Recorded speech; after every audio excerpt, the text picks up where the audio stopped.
years, and 3-5 Michigan State, which has just melted down. The good news, only one more home game, so the Fire Bobby Williams chance will not be heard today. The Spartans also won't have that home clock operator and that controversial second last year. They won't have the quarterback through the touchdown pass either, because Jeff Smoke's indefinite suspension continues. The media chasing down unfounded, rampant rumors, internet speculation going wild. His replacement, Damon Dowdell, is also nicked up with the ankle. I almost feel sorry, Kirk, for the few Spartans, maybe Charles Rogers, who still want to play football this year. Yeah, they don't look Some like of the teams retired. Yeah, they just don't look like they want to play every single week and on both sides of the ball. Let's go back to Michigan's game last week against Iowa. I know Iowa's a great team. I never thought I'd see the day a Michigan offense would run the ball 20 times for 22 yards at home. Michigan fans can point the finger at John Var all they want. In my opinion, it's an average offensive line lacking a difference maker in the backfield that hurts this Michigan offense. They can't run the football. Last week, watch this big. I always talk about how great Michigan is up front. Look at Iowa dominate them. And they're not just putting 8 and 9 guys in the line of scrimmage. They're winning the battle at the line of scrimmage, which is something you never see from a Michigan offense. Now today, the Michigan run game gets exactly what they need. A game against Michigan State. In the last 2 weeks, Michigan State's defense has given up 313 and 390 yards on the ground alone. Michigan wins and gets revenge against that clock operator from last week. Hey, he's not around anymore, right? Yeah, that's right. No, remember Illinois, their offense has been spectacular the last 2 weeks. They are averaging 40 points a game. The reason why, their quarterback, Dustin Ward, he's been throwing the ball beautifully. Now watch Dustin here as he gets a quick drop, looks off one way, touchdown pass to Brandon Lloyd to the left. Really good. Now, they were perfect last week against Indiana. They snapped the ball 77 times, no turnovers. But they can't play defense, and you can't beat Penn State without playing defense. They'll score some, but Penn State by 2 touchdowns. They'll be heavily favored to win their last 4 games and finish at 9-3. That game's 3:30 Eastern time on ABC. Michigan State, an ESPN2 game at noon. The big game treatment for the Gophers and the Buckeyes is coming up, and so is a visit with USC's hot quarterback Carson Palmer as he jumped into the Heisman race. Plus, the inspirational story of Georgia running back Tony Milton. Stay tuned for that. I was getting abused, I guess, for, simple little things, like drinking. That and thought, well, I'm going to have to photograph here for a while.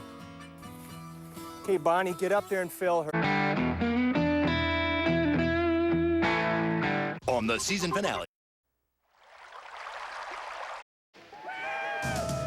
The backyard brawl is about to begin for the 96th time as in-state rivals Michigan State and Michigan get ready to do battle. Both teams have been under some local criticism lately. Michigan losing in convincing fashion to Iowa last week. Michigan State sort of a turmoil now in that program as Jeff Smoker, their starting quarterback, continues to be suspended indefinitely. And remember, guys, last year Michigan State won in controversial fashion up in East Lansing.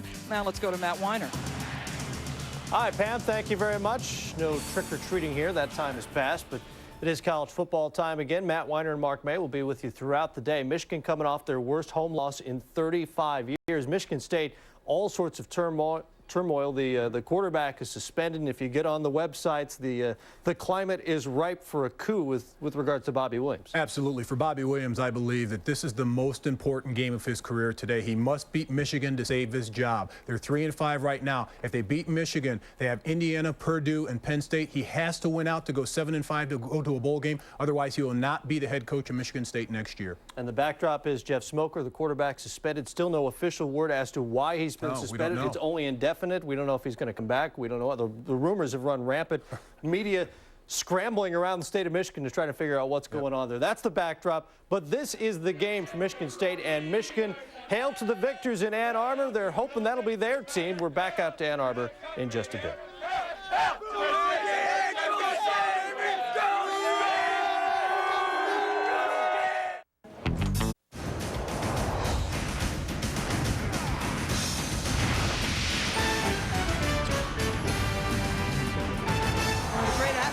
In all of college football, Michigan running onto the field, getting ready to take on its rival from about an hour north of Ann Arbor.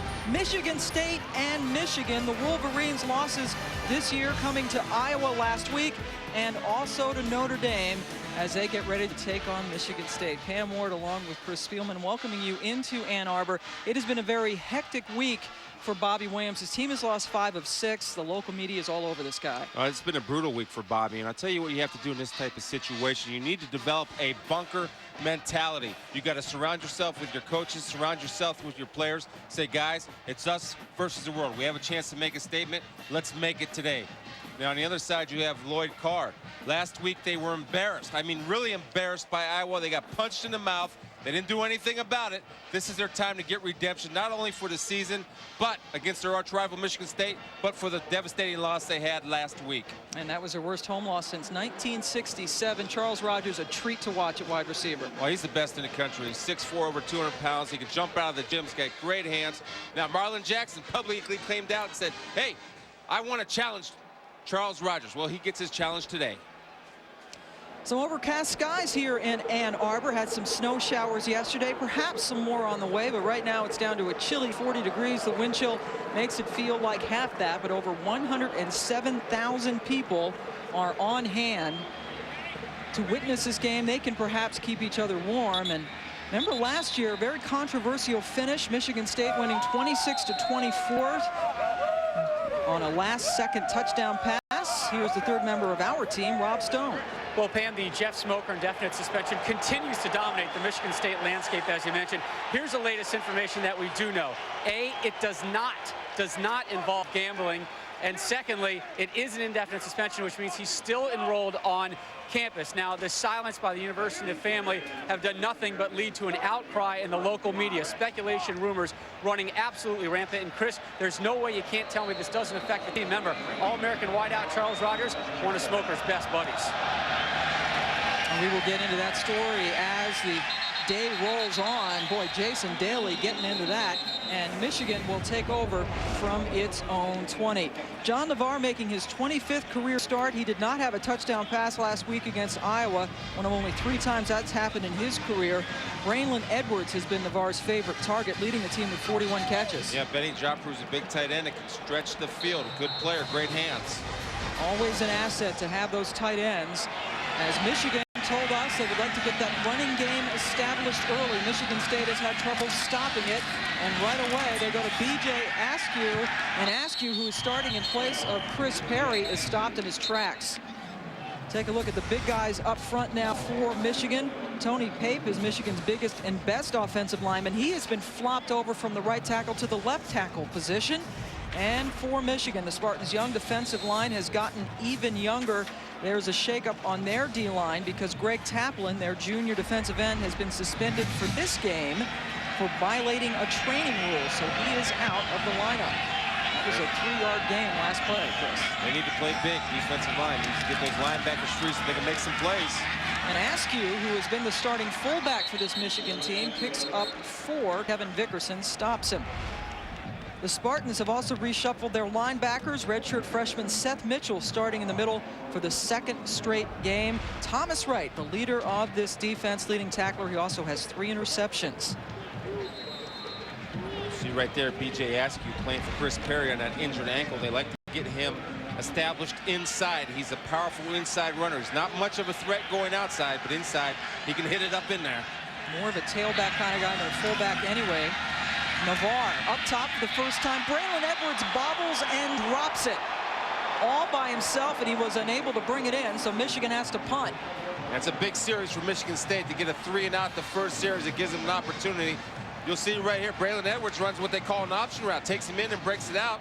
Henry loses sight of him. All you got to do is catch the ball. That's a nice pass by Navarre. Bring it in, Braylon. And that's an example, obviously, of it'll go down as an incompletion, but it was all Edwards' fault. Adam Finley into punt for the first time. Zeal Kavanaugh run it up. There's the halo rule flag as Kavanaugh is driven backwards. Only a 36-yard punt, and for now at least a 1-yard return, but that will be a halo rule violation. Again, a great decision by Kavanaugh to go ahead and field the punt, knowing that if he drops it, he had a halo violation. You give yourself an opportunity to get yards off the penalty, or you can return it. Illegal interference, 2-yard radius foul on the kicking team, 10 yards from the spot of the foul, first down. And that's exactly what happened. Dave Whitvote leading our Big Ten officiating crew. For the second week in a row, sophomore Damon Dowdell starts for Jeff Smoker. He did, however, sprain an ankle late in last week's loss to Wisconsin. We'll keep an eye on that. Already told you about Charles Rogers, and they're going to have to get some running game going here, too. Juan Moss and B.J. Lovett needs to be a factor. He'll make Rogers better. Juan Moss, relatively strong game last week. This running game has been rather stagnant all season, and we see Moss on the very first carry, and he might have lost a half a yard. Jeremy Lesueur, the cornerback, coming up to make the stop. The Spartan offensive line, while their leader is Brian Otney, the center, though, was benched for a portion of last week's game after he committed his third major penalty in 3 weeks. The Wolverines have sacked opposing quarterbacks 27 times. Senior Dan Rumashek leads the way. He has 4. And on that first play, they're going to officially say it was no gain. So 2nd and 10. There's Rogers, number 1, in motion. Dowdell looking for his tight end Knott, and Eric Knott, who's 6'3", not quite tall enough to bring it in. Taking a look now at the Michigan linebackers, Diggs, Kaufman, and Victor Hobson. Yeah, Victor Hobson's our all Big Ten All-American candidate. Very active, plays on the weak side, runs around and makes a lot of plays. He is their leading tackler, and just a sophomore, Marlon Jackson has a team best 3 picks from his corner spot. Chris talked about him in the open. We'll see Marlon with the tough task often today of trying to stop Charles Rogers. You see Marlon right there. He's matched up with Rogers right here in this 3rd down situation.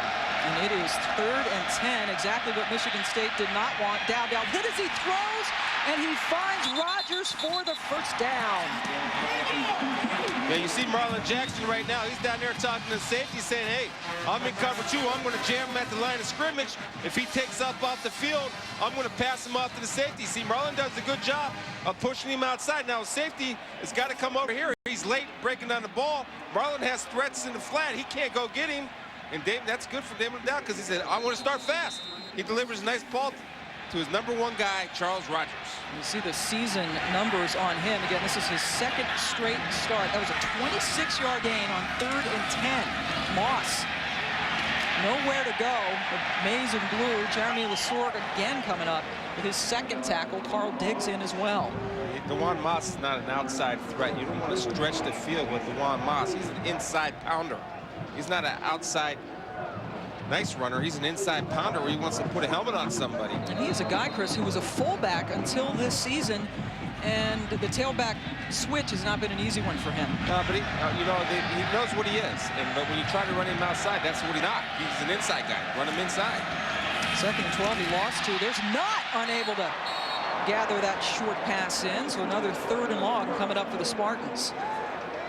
That's one Eric Knott, big tight end, athletic tight end, who actually Michigan defensive staff was worried about. He's got to bring that in. He's got to get a chance to make a play, He has been their leading receiver in 3 games this season, and Knott, only a sophomore. They do expect great things from him. He saw about 12 blue jerseys coming out. There are only 11, but he saw 12 coming at him. 5 defensive backs now in. Yeah, Michigan State's 34% 3rd downs, Pam. Conversion. They got Knott over the middle, but not nearly enough for the first down as he is eventually taken down by John Shaw. Yeah, but it's a good call because they give you their kicker a chance at a shorter field goal. They didn't go for it all. Playing a smart, conservative game. Nothing down the field. Go ahead and dump it off to your secondary receiver. Give your kicker an opportunity to punch one in from 39. Certainly no chance of taking a loss on a sack, so it was a smart play. Jason Daly in to attempt a 39-yard field goal from the wide hash mark. And Daly has given Michigan State the early lead. Make that Dave Rayner with that field goal. So Michigan State gets a big completion on 3rd down and then takes it in for the first score of the game. Dave Rayner getting ready to kick off. Michigan State scoring on his field goal to take a 3-0 lead over Michigan. Rayner now 9 of 11 on the season in field goals. Jeremy Lesueur grabs it at his 3. A lot of real estate in front of him, makes a nice move and is finally dragged down at the 37. Let's make our first visit back to Matt Widen. Hi, Pam. Miami discussing this week about a little concern of lack of focus as they take on Rutgers today, and well, maybe it bites them right off the bat. Ryan Hart, a Coral Gables native, 40 yards to Aaron Martin to set up this Clarence Pittman 1-yard touchdown run, and Rutgers up 7-0 on number 1. Miami needs to show a little bit more defense. They're not going to hold on to that number 1 spot. They've been exploited lately. We had them last week when for 3 quarters they were played evenly by West Virginia. Nothing doing for Askew, and then he makes something, a little bit of something out of nothing, keeping his legs rolling and picking up a couple. Again, you see the strength of B.J. Askew. He doesn't have the speed that Chris Perry does, but he is a slasher, inside type runner. Another thing, we were talking to Pro Scout yesterday about B.J. Watching film that B.J. does a great job of catching the ball out of the backfield. Great screen pass runner. And that is vital, obviously, in the NFL. He's actually the 3rd leading receiver on this Michigan team, as well as its 2nd leading rusher. Picked up 3 on that first down carry.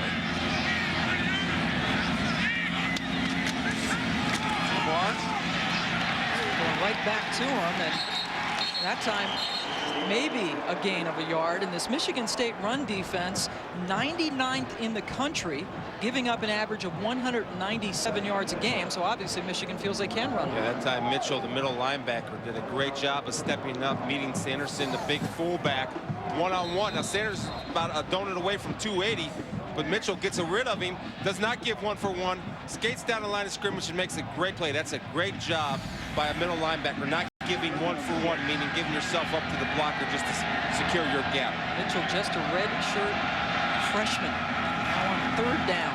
Navarre, first down completion to Ronald Bellamy, the senior out of New Orleans. It's a good read by John Navarre that Michigan had trips down to this bottom part of the field. What you want to do then is work away from the trips. John comes back, looks to the trip side, the 3 wide receiver side. Nothing there. He's going to come over and go right to the single side. Right here. He looked over here, got everybody moving that way. That knows where Bellamy is on a skinny post and delivers the ball low and inside, right where you want it, and only where Bellamy could make the catch. You take a look at Navarre's numbers. 4th in the Big Ten in passing, making his 25th career start today. Pitching it to Askew, and Askew is met head on. Not much of a gain there. Let's go to Matt Weiner. Hi, Pam, and let's check out Clemson and Duke. Charlie Whitehurst in at quarterback for the Tigers, and Charlie up top to Kevin Youngblood, 15 yards. Tigers off to a good start, up 7-zip. All right, Clemson and Duke. Boy, that's a game, obviously, that Tommy Bowden needs. His fans down in South Carolina getting a little anxious. Got South Carolina coming up in a few weeks, 2nd and 9 after that 1-yard play. Navarre looking to the left side, and that is incomplete as he was throwing it for his fullback, Sean Sanderson. Good job by Labinjo holding his coverage. Michigan State's man-to-man. What they did, they ran a little boot action. Had Sanderson delay and try to sneak out the backside with Navarre rolling to his right. Sanderson sneaking to the left flat, but Labinjo said, you know what? On the outside instead of the middle, I'm a disciplined football player. I'll hold my coverage, and he did. Labinjo being moved back to the outside. He was a middle backer for much of this year, but has gone back to his natural position and doing better on the outside. 3rd and 9. Blitz coming. Navarre gets it off. Oh, my goodness, what a catch. Jason Avant. Broderick Nelson was all over him, but Jason got it. That's a great catch by Avant going across the middle. Always takes courage to go across the middle. And a nice job by Navarre holding the ball long enough to let his receiver get open. You'll see John under pressure, knowing he's going to get hit. Avant going up and making the catch with his hands. Nice job with his hands. Actually pretty decent coverage right there by Michigan State. And Broderick Nelson had a nice break on the ball. Just Avant did a good job of using the hands, screening him off with his body. How about that, Chris, too? It's Avant's first collegiate career catch, and it's a memorable one. Navarre, plenty of time to find his receiver, Jermaine Gonzalez. Another Michigan first down. More college football coming your way today on ABC at 3:30 Eastern Time. Regional action, Minnesota, Ohio State. How about Colorado, Oklahoma? Others will see Georgia Tech, NC State, or Arizona State, Washington State. Check your local listings or ESPN.com keyword ABC Sports for the games in your area. ABC Sports, the class of college football. Some terrific games coming up. That last play was a 21-yard gain. Michigan now down on the 11. Askew running over a couple of folks, takes it in close to the 3. A 7-yard gain for Askew. That was what they called the power O weak. Well, they get the backside guard away from the tight end, pulling around with Sanderson, the fullback, leading in the hole. What you have is 2 lead blockers. What I like about John Navarre, when he's throwing the ball, he's throwing strikes so far. He's been under some criticism. Quick count, quick count. Askew, not much that time. See, I had a flashback there. I started yelling quick count, because what happens is the offensive line, when you see those big hogs up there and they start running the line of scrimmage and getting a 3-point stance, and everybody hurrying, they try to catch Michigan State's defense off guard, but Michigan State was ready and met the challenge for the quick count on the short yardage goal line play. 3rd and 3 now. You see Michigan inside the 20. They've scored 18 touchdowns in 32 trips. That's not good. 22 of 32 is not good in the red zone. 2 tight ends in for Michigan. They can make a first down without scoring a touchdown. Askew gets close to the first down marker near the 1-yard line. It's a decision time now. This game is billed as the backyard brawl. And what do you do if you're Lloyd Carr? Do you want to see if your boys are ready for the backyard brawl after they got punched in the face by Iowa and didn't respond last week? They want to go for it. Lloyd, this is your call, buddy. Find out what kind of team you have. I say go for it. Fans obviously yelling for Carr to go for it. If you didn't get the first down. And they will measure. Well, you got to go for it. You got a chance to get a first down.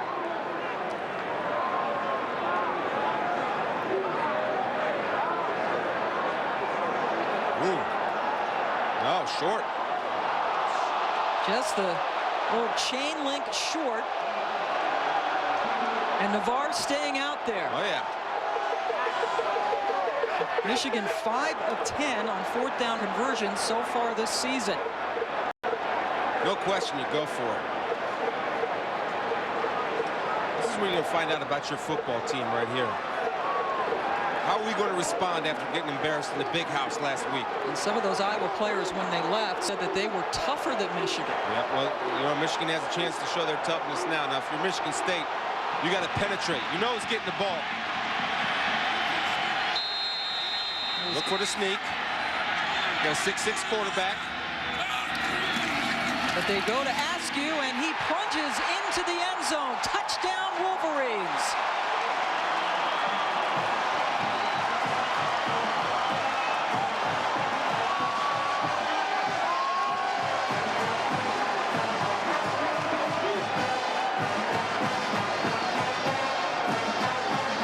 I'll tell you what, they were tough there because they opened up a big hole, and their pad level was great, and they drove Michigan State off the ball. They answered the challenge.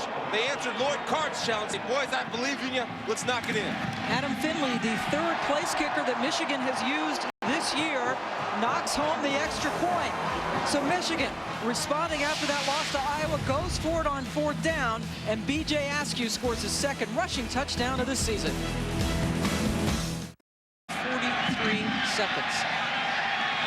Spartans, Jaron Hayes takes it out from his own end zone, slips a tackle, and he is taken out around the 31-yard line by the kicker for the Braves. It's tough, says Matt Wine. Well, thank you very much. Elsewhere around the Big Ten, Indiana and Northwestern. How about Yamar Washington against that woeful run defense? He's in, making 6-0. PAT no good. Remember that because Jason Wright punches it in for Northwestern from 5 yards out, and the Wildcats missed the kick. So we're at 6-all in the first. Kickers, we just went to break with Philip Labs making a nice tackle. He's a kicker who will make special teams tackles, and kickers in that Northwestern Indiana game not doing it, Chris. You got to make the extra points. Those are gimmies. David Richard now is the tailback as Dowdell, who can run, decides to pass. It's tipped up in the air and falls to the grass, but it could have been big trouble. Marlon Jackson was right in Eric Knott's face. Yeah, that's where Damon Dowdell has to think about running the football. You know he's limited by ankle, but he tries to force it into Eric Knott. Then Jackson puts him in the hurt locker and threw away the key. You get hit. That's not good to get put in a hurt locker. Man, that was a nice hit for a corner at that. How do you get out of the hurt locker? You got to make it. You got to put somebody back in the hurt locker to take your place. It's a replacement. Yes. Thing, but, well, you talked about Jackson in the open, Chris, and he's made a couple of big plays already. He's a big-time player.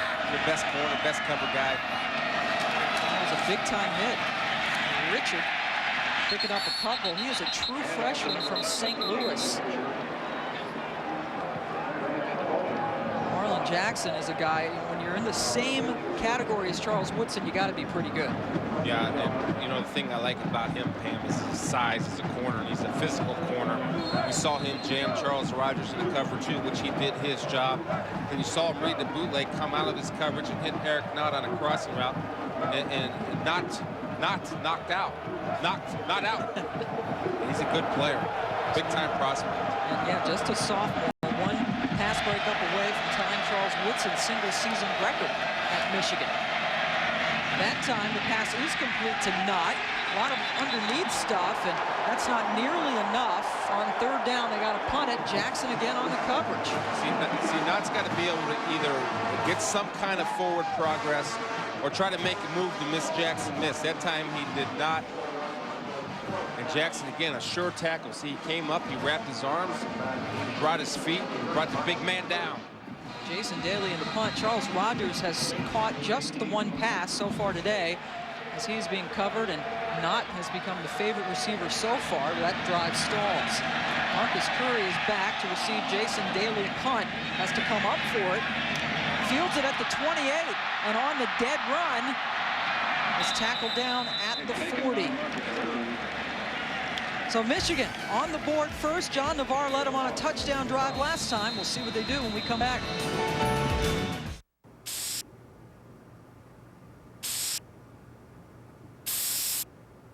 Ann Arbor, Michigan, where Michigan has a 7-3 lead over Michigan State on a B.J. Askew touchdown run on fourth down, as Lloyd Carr took a slight gamble earlier in this first quarter to take the lead. And now John Navarre and company taking over from the 40.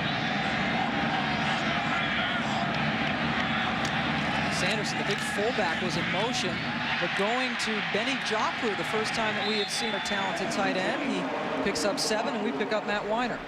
And we've got a little early chicanery between Duke and Clemson. Tigers up 7-0. It's Adam Smith over to Darrell Scott. Receiver option to Chris Douglas. 20 yards. They're smart guys, those Duke guys. They're also tied up 7. Meanwhile, Rutgers still hanging on. They lead Miami 7-3. Thank you, Matt. So Duke trying to pull off the upset against Clemson, and Rutgers, obviously, that would be monumental. Askew keeping it going and lunging forward. Should be a first down. Ronald Stanley with the stop, but Askew just kept going forward. Yeah, he's a powerful guy inside. Now, that was a counter OF. And what that is that means that the back is the second pooler and the offensive lineman is the first pooler, as opposed to what we call the power, where the back is the first lead blocker and the offensive lineman is the second pooler. Just a little football 101 in a running game. How about Chris Perry now coming in for the running game for Michigan? First time we've seen him. That was a first down run. Perry, a little ankle injury, blocks on that play as Ronald Bellamy gets a couple of yards after catch, picking up 8. It'll be 2nd and 2 coming up. Pam Ward, Chris Spielman, and Rob Stone joining you from the Big House in Ann Arbor, Michigan. The 13th ranked Michigan Wolverines trying to rebound from a loss here last week to Iowa, playing Michigan State. And after a loss under Lloyd Carr, Michigan has responded very nicely indeed at 15-4. Just 2 losses on the season, Iowa and Notre Dame, and that's considered to be kind of a downer this deep into the season. Big expectations. High standard in Michigan. Perry, big hole. First down as he gets it down to the 35-yard line. That's a 5-yard gain for Perry. You know, one of the things coming into this game, talking to Lloyd Carr yesterday, is that they've been disappointed in how they've run the football. They were going to establish a run today no matter what. I don't care who is running the ball, they're going to establish the run. There's Chris Perry. As you can see, he's a good inside runner, big kid. A little more speed than B.J. Askew. Breaking tackles, not one guy can get you. It takes 2 to get me. Tough player. He's a junior. Oh, that is a tip up. Perry, great job tipping it to himself. He's going to lose a yard, but they're lucky they didn't lose the football. Yeah, you're right. He's got to secure the pitch, but I'll tell you what, he showed a lot of moxie because he knew he was going to get hit, and you're up there tipping the ball around to yourself, knowing you got big 300-pounders bearing down on you. He does a good job of at least securing the football. That's a nice job of keeping that ball in play. Look, 5 guys coming in. One thing about Michigan State, too, they're playing hard. They're playing hard. They're running to the football. That has been one of the criticisms that we have heard here. Some people claiming that Michigan State has quit. Losers of 5 of their last 6. They're showing none of that, obviously, today. Navarre. Pass complete to Braylon Edwards. That's going to be a face mask on the tackle. It's a 7-yard gain. Yeah, I'll tell you what they do. They flood the zone. They have Braylon Edwards sit right down at 6 yards. Navarre reads the coverage very nice. Throws the ball where it needs to. Then Mitchell comes by and yanks the face mask. See what you hit. Put your face mask on his face mask. That way you don't have to worry about grabbing a face mask. Braylon Edwards has a little shake there, too. During the run, personal foul, face mask, defense. 15 yards from the end of the run, automatic first down. That's a killer. That's a killer. See Mitchell right here now. See, put your face mask there. Let go. If you grab it, let go. Don't jerk him around. That is huge. That 15-yard penalty puts the ball in the 16. And last week in that loss to Wisconsin, Michigan State had a personal foul on the opening kickoff, a grand total of 10 penalties for 96 yards. It has really hurt them this season. First down for the Wolverines. Askew back in the game.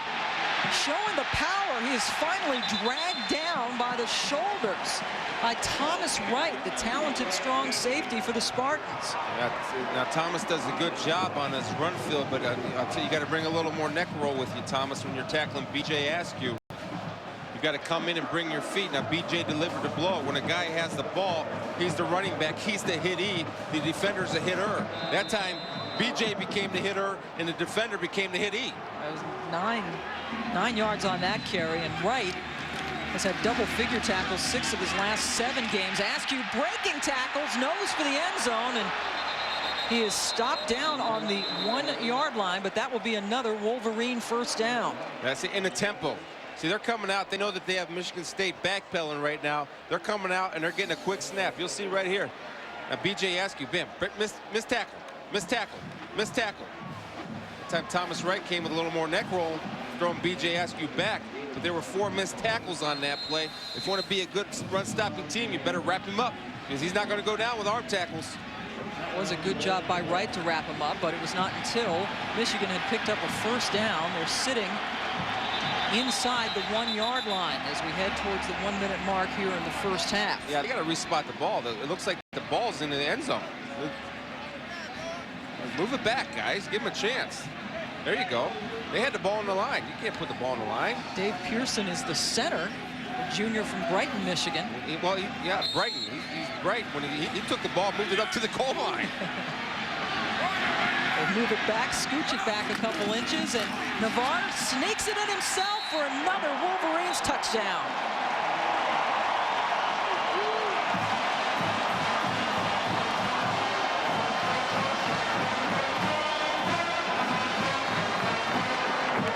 Michigan wanting to get that running game established, and they have done so here in the first quarter. Now, when you're 6'6" and you got about 2 inches to go, smart play. A lot of times quarterbacks will take that on their own, call it off an audible. He went to the south part of the defensive line and just reached the ball over. Vinwood makes it 14-3. Michigan scoring touchdowns on its last 2 possessions. Let's go down to Rob Stone. Well, Pam, I think we all expected a lot of coach speak and cliches for the Michigan State coaching staff in our conference call this week, but defensive coordinator Bill Miller, man, he let it fly. A couple beauties that he floated out to us. Whole roof has caved in on this team. We were inept versus the run last week, and he admitted to us that some of his players took some plays off in the last game. Chris, you hear this from a respected coach. What goes through your minds? Well, if you got players taking plays off, then you know what? Make them take a whole bunch of plays off. Find kids. I don't care if they're walk-ons. You have to get them out of the science building. It doesn't matter. Bring kids in there, put a green helmet on them, and tell them go 100 miles per hour. You can't have guys taking plays off. And Bill Miller's a fine defensive coach. I've known him for a while. He'll get these kids playing hard. And today, we're getting beat up a little bit now, but at least from my perspective up here in the box, they are still playing hard and they're running the ball. Bill Miller in his 4th year as the defensive coordinator at Michigan State, and one of the points brought up was there was so much hype on this team, a preseason top 25 as Grabs kicks it off. And perhaps, especially defensively, maybe the talent wasn't there. Kyle Brown brings it out from 2 yards deep and should not have. gets up to around the 18-yard line where the Spartans will take over. Coming up today at 3:30 Eastern Time on ESPN, we have Illinois and Penn State coming your way from State College. 4 Eastern on ESPN2, Florida State and Wake Forest. ESPN2 at 7:30 Eastern, Pittsburgh takes on Virginia Tech. Then at 7:45 Eastern on ESPN, College Football Saturday presented by the U.S. Postal Service. It's Florida and unbeaten Georgia. For more on upcoming games, log on to ESPN.com. Keyword is schedule. Georgia will secure a spot in the SEC title game with a win. There's a look at the rest of their schedule. They have a little trouble beating the Gators. It'll be a good game. And they finish up with Georgia Tech. Boy, nothing doing there as Moss goes down quickly. Let's go to Matt Weiner. Pat, Pam, plenty doing between Indiana and Northwestern. Jason Wright takes the handoff, 12 yards for a touchdown, and the Northwestern kicker hits the extra point, 13 points. That equals their offensive output for the last 2 weeks. Still nothing doing for Wisconsin and Iowa in Iowa City. Thank you. That'd be huge for Northwestern. Still looking for its first win in Big Ten play. Jason Wright, a very talented all-around player for them. Yeah, converted wide receiver, moved back to running back. And they also get Brett Bazinet, their starting quarterback, back. He's been out for 2 weeks with a broken leg. You know, one thing, too, about this game here and this Michigan team, they've really come out fired up. Not only the coaches and the players, but usually the Big House is sometimes known as the quietest 100,000-plus people at a game that you'll ever hear. But today, they're fired up, ready to go. They don't want to make the mistake of letting their team down, maybe like they did last week, and being too quiet against Iowa. Michigan State has taken the timeout. Let's take a look at this history. In the 96th time they played, they've been playing for the Paul Bunyan Trophy, the 50th time this year. And that's ever since Michigan State came into the Big Ten. Michigan State, not much success here at Michigan Stadium, but did win last season. A rule change came into effect because of last year's game. John Navarre, late in the 4th quarter, gave Michigan a 24-20 lead. But Jeff Smoker coming back, 3rd and goal. And look at that clock. He's going to spike it. And that 1 second seemed to stay there for a while. And then T.J. Duckett for the win. Michigan State wins at 26-24, literally a rule change now, as it used to be up to the home school to provide the clock keeper. Now there's one on the field. Yeah, they keep it down on the field, and that, you know, you said seemed to be there for a while. Well, yeah, I mean, it was there. It was a long metric second. And some of these Michigan guys, we talked to them in meetings on yesterday, and certainly they have not forgotten that. It has to be something that comes up. And that is our clock guy. Yeah, see, he has a Big Ten red hat on there, so if you get a red hat, you're an important guy. That is the official guy. After the timeout, 2nd and 12 with 7 seconds left in the 1st quarter. Dowdell time, and then throws it to grass, where there were 3 blue jerseys around Charles Rogers. And you're almost trying to force it into Charles Rogers. What they did, they tried to get the matchup. They lined him up at fullback. And during the cadence, he goes out in motion, hoping to create a mismatch in the secondary. But Michigan was prepared for it, adjusted well. Now, Dowdell had B.J. Lovett on a crossing route, but he never looked to him. Rogers was his first option, and that's youth coming out as far as playing. Didn't go to a 2nd or 3rd option. And obviously, a guy making just his 2nd start this year. He did make one last year as well, but thrown into things now with the indefinite suspension of Jeff Smoker, and now he's facing a 3rd and 12. Time again underneath to Knott. That's been the biggest connection for them so far today. And that's only about a 4-yard gain. So as the 1st quarter comes to an end, we come back for the 2nd quarter. Michigan State's going to punt it down 14-3. Rated E for everyone. 2nd quarter about to get underway here in Ann Arbor. Michigan State has just completed its 2nd straight 3 and out. Michigan has scored on 2 straight drives, up 14-3, and we see Jason Daly now, the California kid from San Luis Obispo, in for his 2nd punt. He had a 38-yarder on the 1st one. Marcus Curry picking up the rolling punt at the 38, his own, and is tackled around midfield. Terrific field position for Michigan when we come back to Ann Arbor. Hey, hand me that there, wrench? Yeah. Michigan getting ready to snap the ball from its 49 after another Michigan State punt. Already up 14-3. Askew gets the carry and continues to move his legs forward. He picks up 4 yards. He now has 46 yards on the ground rushing. And this is a Michigan offense that only average 131 yards a game. That's their second lowest since 1962.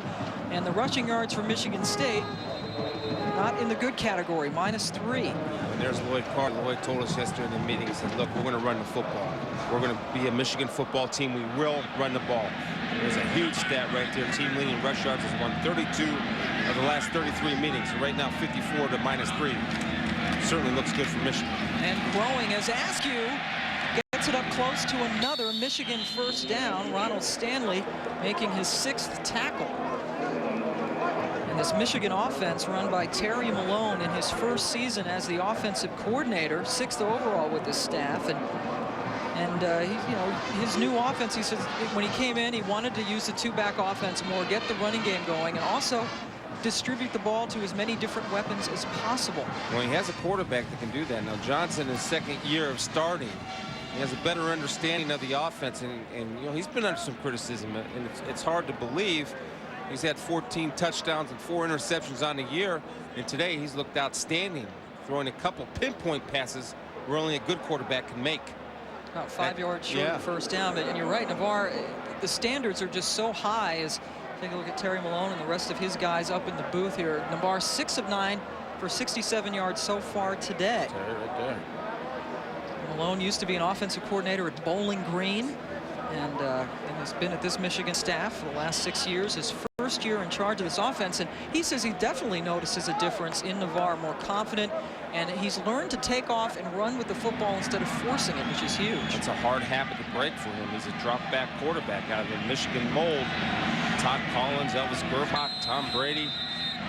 Another guy, too, plays for Denver. I don't know his name. Greasy. That's it. 3rd and inches, and there's your big guy, Navarre. 6'6", 230. 6'6", 230. That's like a lot bigger than you, Spiel. Yeah, he's a big guy. It's a safe call, good call. All right, let's go to Matt Weiner. Matt. Hi, Pam. That's a lot bigger than me, too, just for the record. Indiana Northwestern, back and forth they go. Yamar Washington from 4 yards, his 2nd of the game, and they missed the PAT yet again. That's 3 of 4 in this game. Still no score in Iowa City. Hawkeyes trying to make the Rose Bowl. All right, still looking for our first score there at Iowa. Meanwhile, Indiana and Northwestern playing an entertaining game.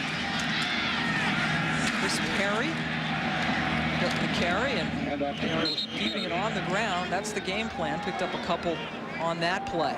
I want you to look at something here, and if you're Michigan State's defense, here's what to look at. See this guy right here? He's going to take you to the side of the ball every time. He's going to come lead block. There's your lead. Now there's a 3rd puller coming in. That's like a triple power row. But if you're Michigan State's defense, the fullback in Terry Malone's offense is going to take you to the ball on all running plays. If you go where 44 goes, that's where the ball's going to go when he's in the ball game. Askew is split out to the left, and that's a huge fullback, too, and Sean Sanderson, number 44, 6'3", 290, not in the game now, is Navarre going up top for Bellamy, makes the catch, touchdown, Michigan.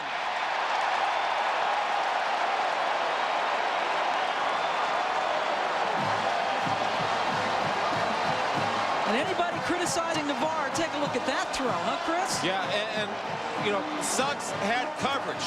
Now what happened was he lost sight, and he lost a sense of purpose of where he was on the football field. He's up there looking in the sky for the ball, but Bellamy's on the sideline. Suggs was in deep coverage. He was deep as the deepest, but he couldn't find the ball or the receiver. Bellamy scoring his 2nd touchdown of the season through the air as Adam Finley knocks home his 3rd extra point of this game already. Michigan has now scored on 3 straight possessions. Bellamy's 6th career touchdown on a nice pass by Navarre. ESPN2's presentation of college football brought to you by Bowflex. Visit Bowflex online at www.bowflex-endzone.com. All right, Chris, this is a good school, man. How does that work? How do you do that? I don't know. An engineering guy probably did that. That thing's freaking me out. Must be a Michigan guy. Grabs, kicking it off. Taken right at the end zone line by Jaron Hayes at the goal line. And Hayes trying to get something started as flags fly. We got about 3 of them down. Brandon Williams made the stop. We'll check out the penalty flags. Yeah, you got a block in the back. The penalties are killing Michigan State, and you got -3 yards rushing. You can't afford to hurt yourself with penalties and give yourself worse field position. Bobby Williams' team had almost 100 yards worth of penalties in last week's loss. 42-24, they lost at home to Wisconsin. If you're just joining us, here's a look at our ESPN2 game track. The rush yards just not good, and that was an illegal block. We have confirmation on that. John Navarre, 7 of 9 passing with a nice touchdown pass. Right there, 10 first downs to 1. It's not good if you're a team that's struggling and trying to find itself and trying to get that bunker mentality to rally. Get one first down. It's tough to win football games. And Navarre has now gone into the 5th all-time position in Michigan history. Now 4,767 passing yards. He has passed Steve Smith and continues to climb. 1st and 10. David Richard picking up little to no gain. Let's go back to Matt Weiner. Well, Miami had a little struggle with Rutgers so far. Knocking on the door here, Ken Dorsey looking to get it in, but knocked away. Gary Brackett, Kane settled for yet another field goal. They still trail Rutgers 7-6. Now, if that holds true, Chris, one of the biggest upsets maybe ever. Yeah, I would agree. And then Rutgers played Tennessee, I believe, tough this year too, so they get up for big games. Remember, though, Miami came back nicely as Rodgers cannot hold on to the pass. Marlon Jackson blanketing him on the coverage. Miami struggling last week against West Virginia, had a strong 4th quarter. That one right there is on Chuck Rodgers. That's one he's got to make. He makes a nice move and beats Marlon Jackson inside, avoids the jam, doesn't get knocked off his route. Ball hit him right in the hands. That's one you need to do if you want to get back into this football game. You're going to your star's got to rise. He's 3rd in the country, averaging 119 yards per game, but only 79 yards in Big Ten games. 3rd and 9. Dardell has to throw it, but everyone is covered. Fumbles the ball, but it's out of bounds. Ernest Shazer among the maize and blue chasing him. And that secondary, boy, there really was not much of an option for Dowdell. Yeah, and you can see how Damon's limited in his ability to run the football because Ernest made up ground. I mean, big ground. He was taking 5 yards a hop. Right there, closed ground on Damon. Damon, you got to throw the ball away now. You don't eat the ball. Right here, see now his eyes are looking for a place to go, but his eyes are looking downfield. Right here, you got to throw it away. So you're outside the tackle box. Go ahead and deliver it up to the 5th row. Timeout has been called by Michigan State, the 2nd timeout that the Spartans have called this half. Jason Daly is going to have to punt this with his back up against the end of the end zone. Bobby Williams and company have some stuff to figure out.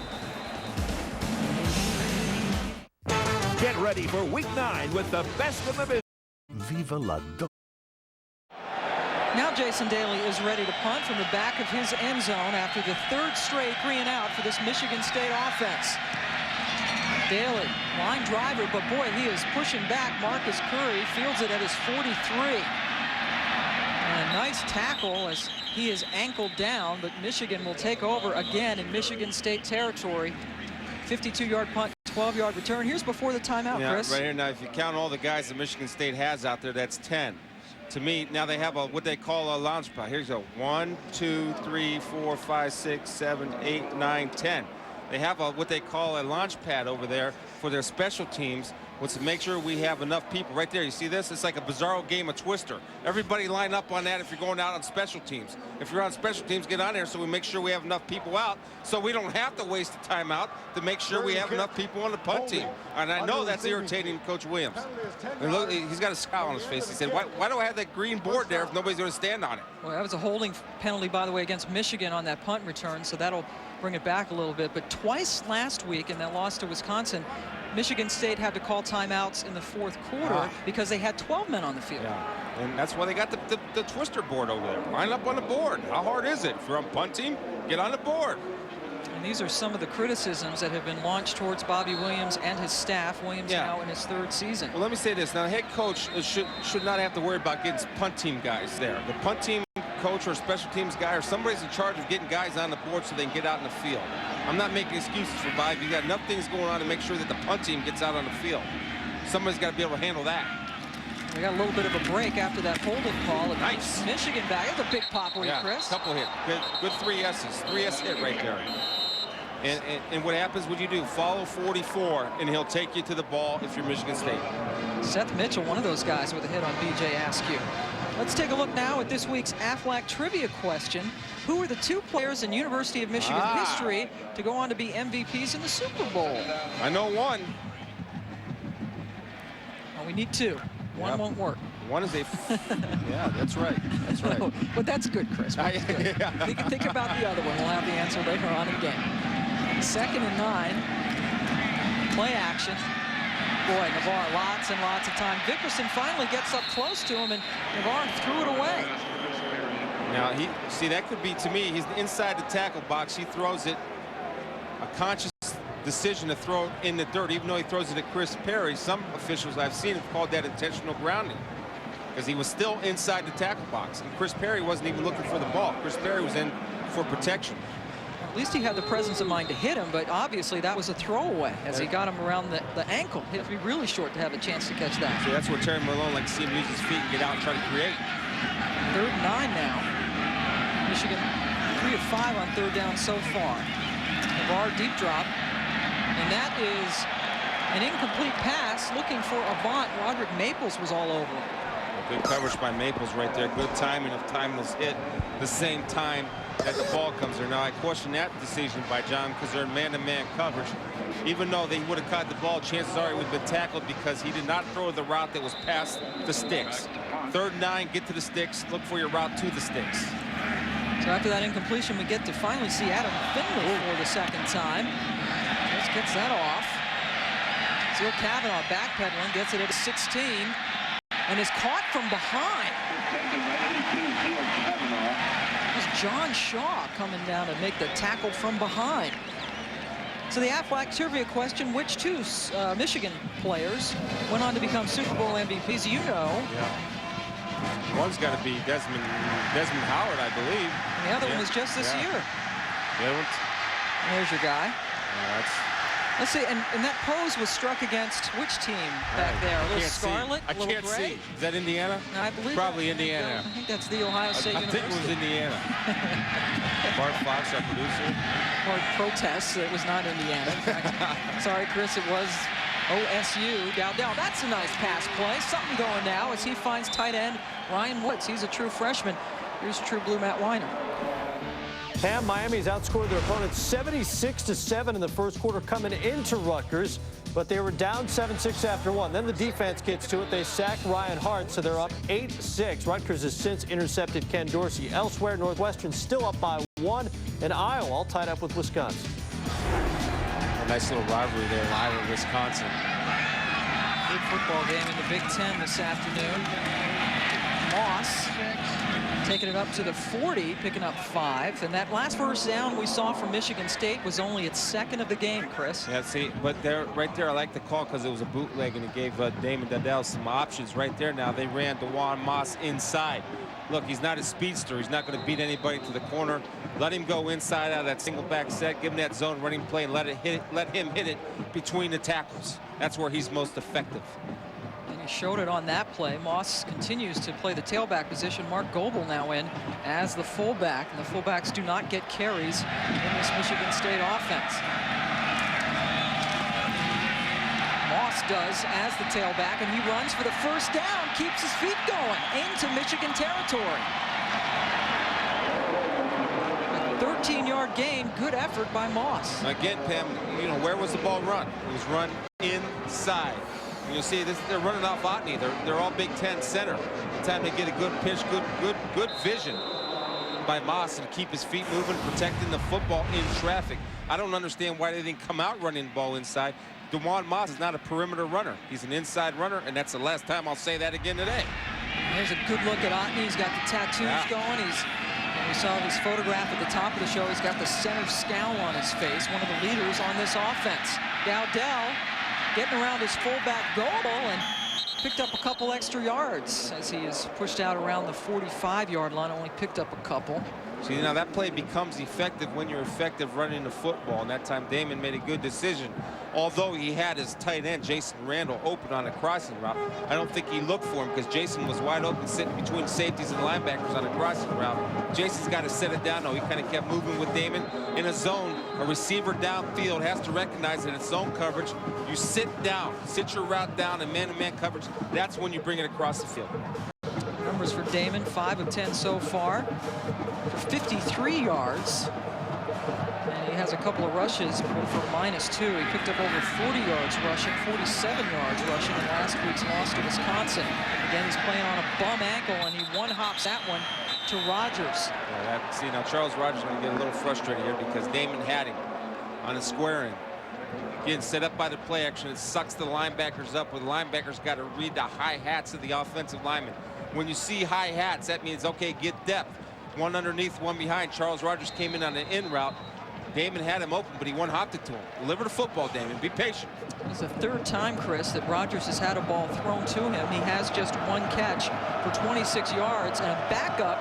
That's Aaron Alexander, a redshirt freshman from Richmond, Virginia, a kid who has been literally in 5 practices all year.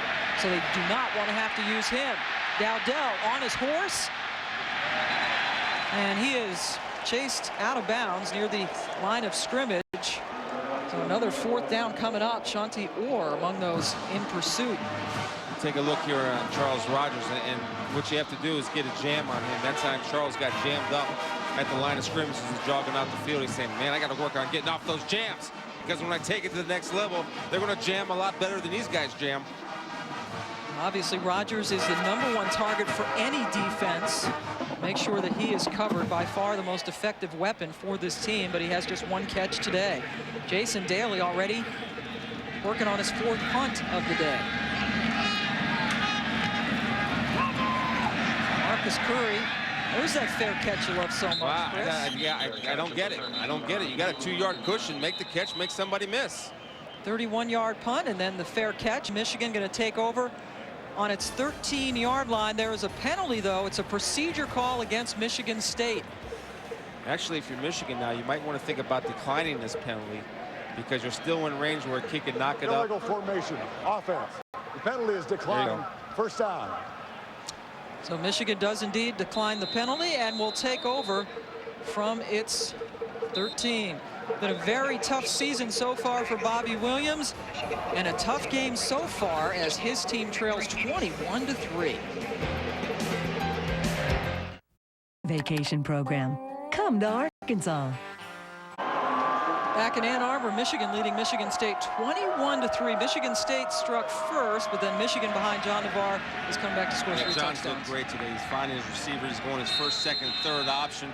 He's a big, tall guy. He reads the field when he's delivering the football today. And he is back there again, giving it to Askew. If you're just joining us, Askew starting in place of Chris Perry. Now on the other side of the ball, Jeff Smoker is still out suspended indefinitely. Damon Dowdell coming in, trying to get this Michigan State offense going. Well, the one weapon that Damon has that he can't use, obviously, because you see him hobbling when he's running, is a bad ankle, and he uses his feet. Now he's a double threat. Now it's also hurting him when he throws the football because he's short-hopped a couple of throws. He can't plant, thus the ball is thrown short. That adds up to 3 points so far for this Michigan State offense, which now at least is in the plus category with 16 yards rushing. Navarre for the big fullback Sanderson, but he can't hold on to it. Sanderson, 6'3", 290 from Knoxville, Tennessee, a redshirt freshman. Yeah. And their offensive coordinator, Terry Malone, is yeah, excited about him, says he might turn out to be one of the best athletes on this team. At that kind of size, I'll tell you, he runs pretty well for 290 pounds, but Michigan got away with an offensive interference. That time Braylon came in, picked off who was covering Sanderson. They were lucky. That could have been a penalty. He's a good athlete for his size. He's 290. The defensive guys will be wanting him. It looks like he's every bit of 290. Also, 3rd and 6 after that incompletion. Navarre underneath, completes it to Jopru, his tight end, and he gets the 1st down. Jopru extending. That's a 7-yard gain. Now there's a kid that's going to be drafted in the NFL, and I'm going to tell you why. Because watch him, he knows how to run routes. He knows where sticks are. He's running a crossing route at the sticks, and you see where he catches that football. He catches the ball with his hands, and the transition from the catch to the run, it doesn't take him time to gather his feet. He gets it on the go. He's a big-time player. He's really come into his own this year, his final year at Michigan. A career-high 32 catches for well over 300 yards and 4 touchdowns this season for Job Proof. A lot of scouts are interested. Vickerson getting to John Navarre. First sack for Michigan State, and the first sack for Vickerson this year. Now, don't point to yourself. Go high-five your teammates. Don't be talking. Just get to your teammates. You know, you guys, you see he makes a nice move here. Vickerson comes and beats the guy inside. Nobody blocked him, and he secures the tackle. Let's try to strip the ball. And this is all right. You know, you can celebrate, but celebrate with your teammates. Okay? Your defense isn't good enough right now to be celebrating yourself. Celebrate with your teammates. That is only the 13th sack that Michigan State has gotten as a team all year. And again, the first for Vickerson. That was a 12-yard loss, so 2nd and 22. Beware of the screen pass to B.J. Askew. Askew coming out. Here it comes, but he falls, and it's almost intercepted. That was Labinjo. Yeah. And Labinjo is either has a headset up to this booth, or he watches film and understands that B.J. Askew is their screen guy, especially out of single sets. And he's lucky. See, John's lucky here. B.J. gets tripped up by his Moore, the offensive tackle. And here comes Labinjo. Good read. That's a big turnover Michigan State could have had. Well, it was Courtney Morgan, the tackle, who clipped him. So now 3rd and 22. You run it to Askew, and he'll pick up a few. And Michigan will have to punt the football away. Thomas Wright, I tell you, I like Thomas Wright coming up from the safety spot. That time again, he learned his lesson early in the game on B.J. Askew. He said, Chris, you're right, I got to bring my feet. That time he brought his feet, and he got him down. But if you don't bring your feet against B.J. Askew, you're going to go for a ride. Charles Rogers is back to receive the punt from Michigan State. So Bobby Williams trying to get something going by putting his most talented weapon back by himself at the 40. And you want to get him his touches. He's got to get touches on the ball. He's a big-time player. Not getting him as a receiver, and he is dropped right away. A terrific tackle by Ernest Shazor. And that is, by the way, the 3rd punt return for Rogers this year, but it was for -3 yards. Tomorrow night at 8:30 Eastern Time, NFL football, Jacksonville and the Giants. Coverage starts with NFL Primetime, presented by Miller Lite at 7:30 Eastern. Also available on ESPN Deportes. ESPN and ABC, your exclusive home for primetime football. The Jags still in the playoff race. Only 1 game behind Indianapolis in the AFC South. So both teams struggling offensively. Good opportunity to get it going as David Richard, the true freshman, picks up a few. Michigan State's first 5 possessions, well, the first one was good. Then it all went south on him, Chris. Well, you see back there in the last possession, they have 35 yards right here, and how they got those 35 yards. They started running the ball inside. That time David Richards as opposed to Dewan Moss. But they see something in that defense that they can exploit inside, and they're doing it, and it also will set up their play-action game. Richard has been pushing Moss for playing time at the tailback position. He's up close to a first down as we take you back to Matt Weiner. Check in with the Big 12, Pam. Texas A&M visiting Oklahoma State. A&M gives it to Joe Weber. He's in. Give him a 7-0 lead for the Aggies. Cowboys come right back. Tatum Bell breaks a tackle, goes 64 yards for the score, and the Pokes tie this thing up at 7 apiece. Thank you, Matt. Good one going on down there. Meanwhile, we have 3 tight ends in for Michigan State on 3rd and 1. The sun creeping through the cloud. Dowdell trying to do it on his own, and he cannot do it. In fact, he'll lose some real estate. And that's an interesting play call for a guy with a bad ankle. I think he opened up the wrong way because there wasn't really a play fake. And I don't think Bobby's going to give it to him because you know he can't run outside because of the bad ankle. I think that's an MA. See, he's talking right there. Something happened. And interesting. See Marlon Jackson right here. Now he's a corner that can play the run. Good transition. Boy, the speed. He does a good job of taking him out of bounds. Unbelievable, the speed of some of these guys as they're going for it now on 4th and 1. And this time, they give it to David Richard, and he is very close to the first down. Yeah, I think he got the first down. They got a good initial surge up front on the offensive line, and David was able to break that 45-yard line. Bobby Williams trying to exhort his troops on. It is indeed a Michigan State first down. We salute the brave men and women who are representing our country and watching today on the American Forces Network, the U.S. Army 2nd Infantry Division serving in the demilitarized zone in South Korea. Thank you so much for watching on AFN Korea and for representing the Stars and Stripes for us. Yeah, defending our country. Nice job. Appreciate it. In Korea, where it is probably very early Sunday morning, Charles Rogers picking up about 8 yards on first down. Now, Maurice Watts, the offensive coordinator from Michigan State, is doing a smart thing. He's got to get the guy his touches. You see Charles here on the reverse does a good job of not selling it too early and getting in the open field and getting a nice pickup. There's Jackson again making a nice field tackle.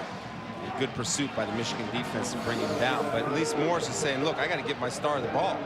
He did it with obviously with the punt return. That didn't work, but that time he picked up 8. Here's Richard picking a nice little hole for himself and picking up about 3 on first down. Yeah, see, now what Michigan State's doing is they're dominating that interior front. They're staying on their blocks well. See, they're big guys. They're big, real big guys. And these real big guys have trouble blocking out in space, but they're good at blocking at the point.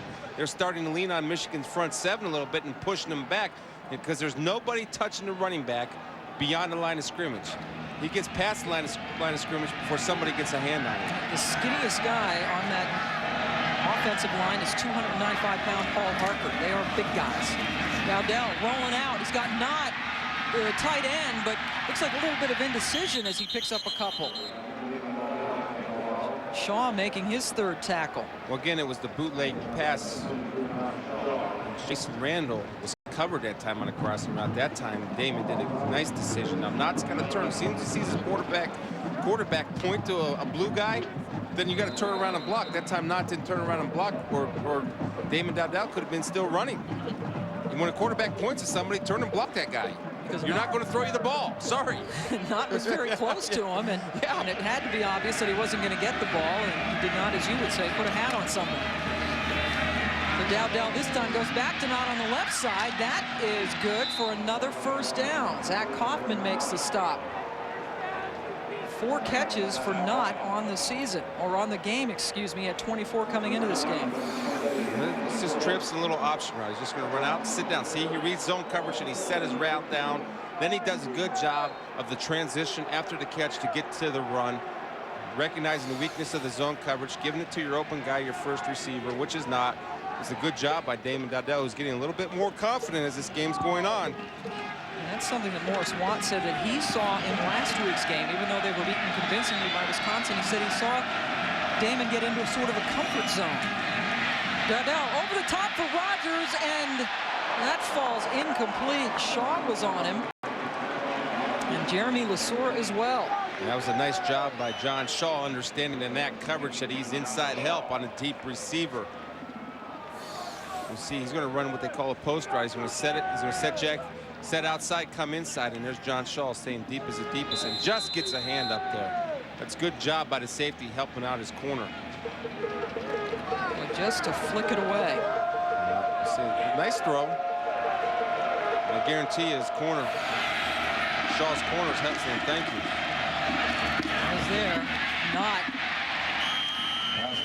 gets it down to the 25-yard line. That is his 5th catch. He has 4 more catches today than Charles Rogers, still sitting on that 1 catch for 26 yards that he got way back in the first quarter. So Michigan's going to give that pass all day, and guess what? Damon Dowdell will take that all day. Now, what I'd like to see Knott do, he's a big guy. Charles Drake isn't that big of a guy. He's got to be able to break an arm tackle because he can be a weapon now. He's a big, thick guy. He's a 250-plus pound tight end that can run. In fact, he outweighs Charles Drake by about 60 pounds. They've already gone 40 yards on this 10-play drive. Has Michigan State, haven't scored since their very first possession of the game. Dowdell short. Rogers tried to go back and get it, but couldn't quite. Now, see, that's a pass he's got to catch. That was a well-thrown ball. Charles Rogers has got to catch that ball. Hit your hands. That's the rule. Rogers is a guy who we have all seen make some spectacular catches this season. We did the Cal game week 3 of the season, and he dropped a couple that were right to him. Yeah, he dropped a couple. And that was a disastrous game for Michigan State. Dave Rayner made his first field goal from 39 yards, first possession of the game. This is from 42. The Michigan crowd screaming all the way. They knew it was no good, and it was not. So Rayner, a guy who has hit a 53-yarder and a 50-yarder this year, misses. Well, here's what you got to do when you have an opportunity to put points on the board. You need to put points on the board. When you have an opportunity to catch a ball, you're an All-American. Catch the ball. Ulish Booker, the big 6'7", 300-pound senior tackle, helped off the field after the field goal attempt by Dave Rayner was no good, and Michigan has it back up the middle last year. So that was a good drive put together by Michigan State, but it all came to naught as Rayner was unable to kick the field goal. And as we went to break, we saw that pass that Rogers should have caught. That was a well-thrown ball by Nathan Dugout. Now, Charlie Rogers got to bring that one in and get yourself a first down. You're the All-American. They're counting on you to make the catch. Make it. He is a terrific football player. 10 semifinalists for the Blitnikoff Award this year. Did not catch that pass. Navarre to Jopru, his tight end. And Jopru has a nose for that first down stick. He's got another one. Let's go to Matt Weiner. Pam, coming up on the Saturn halftime report, a kid from Coral Gables and a coach used to roam the halls at Miami, giving the #1 team in the country all sorts of problems. We'll check around the Big Ten, including that Wisconsin-Iowa game. The Hawkeyes have their hands full. Plus, we'll look ahead to all the afternoon action. Mark May and I at that. Thank you, Matt. We will catch you then as Braylon Edwards catches that pass. Robert Nelson making the stop. Picked up 7 yards. So Michigan, with a minute and a half and counting to go, trying to get on the board before the half expires. It's interesting to watch John Navarre run his 2-minute offense, and where he's getting his plays called from is the backup quarterbacks. It's not any coaches on the field, it's the quarterbacks on the field. No play. Michigan perhaps not set for the snap. Prior to the snap, false start, offense, 5 yards. The down remains second. There's Coach Carr. He's saying, come on, let's run this 2-minute drill. Right here, see these two guys on headsets right here? They're in contact with Terry Malone. Now, they're the ones calling and signaling the plays in. You won't see that too often. Usually it's a coach. But Michigan wants their quarterbacks involved in the game, so they call the plays. They signal plays in. As their first-string quarterback, Navarre, goes down, Brandon McKinney and Darrell Hamilton engulf him, and now little extracurriculars on the stop there. And I guess that if you're a backup quarterback like Brenton and Gutierrez, these are guys who are not going to get them a lot of playing time. That should be good for them just to get into it. Yeah, and it keeps them in the game, and it gives them a sense of purpose into a game, so they have to keep their minds into it. And what I'm a big believer in, and I know for quarterbacks, since you're not getting a lot of game time reps, is visualization and what reads you would make if this play was called for you. Both these guys know the play and they get after it. So Michigan State takes its third timeout as we take a look at what's coming up on ABC Sports. Regional action at 3:30 Eastern time this afternoon. Minnesota and Ohio State. Between them, they have 1 loss. And others will see Colorado, Oklahoma, Georgia Tech, NC State, and Washington State, Arizona State. Check your local listings or ESPN.com, keyword ABC Sports for the game in your area. ABC Sports is a class of college football. Ohio State right now 5th in the BCS. Yeah. Here's the rest of their schedule. Well, let me tell you something. The schedule sets up nice for them because they have Michigan at home. Certainly those are games they can win. But Glenn Mason, former player, former coach at the Ohio State University, will have that Golden Gopher team ready. And if you hadn't had a chance to watch Terry Jackson play, he's a good football player, good running back. Great story as he is filling in for Marion Barber, who is hurt. Let's go to Rob Stone. Yeah, quick update on Ulish Booker. They were checking the stability and the flexibility of his left knee. They're calling it a knee sprain right now. He's already in the locker room. Also, starting defensive end Clifford Dukes out right now with a sprained left shoulder. Boy, that is tough. Thank you, Rob, for a defensive line already depleted by Greg Taplin's suspension. Now their 2 starting defensive ends are out. Ronald Bellamy going up and bringing it down in Michigan State territory. First down. That was a rope thrown by John Navarre, and that's where 6'6" helps him, where he can sit back, survey the field, and throw over the offensive line. He doesn't need to find passing lane. He just throws over the top of everybody at the height that he plays at. It's 6'6". 6'6", he's 6 inches taller than the receiver Bellamy. And now he's going back to Braylon Edwards, who had to turn around and could not gather it in. Yeah, as good a throw as the last one was, that was a bad throw because Bellamy was wide open on the curl route because Benny Japu ran down the middle of the field, which took the safety in the corner and let Bellamy, or Edwards, excuse me, or who was it? Bellamy? Braylon Edwards. Yeah, Braylon Edwards, thank you. Curled up, he's got to make that catch. All right, it was thrown behind him, and if he would have got him on the dead run, maybe a big play out of that. Got to hit that one. 2nd and 10 after the incompletion. 3 receivers in for the Wolverines, and that's not going to go. Flags are down. Navarre throws it to Edwards, and that's off his hands. That one was incomplete. Avant moved off the line of scrimmage right before the snap, and then some Michigan State guys moved. Yeah, Jason Avant, a little anxious. He was lined up on the line of scrimmage. He wanted to readjust his alignment so they wouldn't have too many on the line. Got in a little bit of a hurry. Yep, and that's the call, the illegal motion. Avant, only a true freshman out of Chicago with that mistake. Illegal motion, offense. The penalty is declined. 3rd down. So you decline it because now it's 3rd and 10. With 41 seconds left to go in this first half. 3 receivers to the right of John Navarre.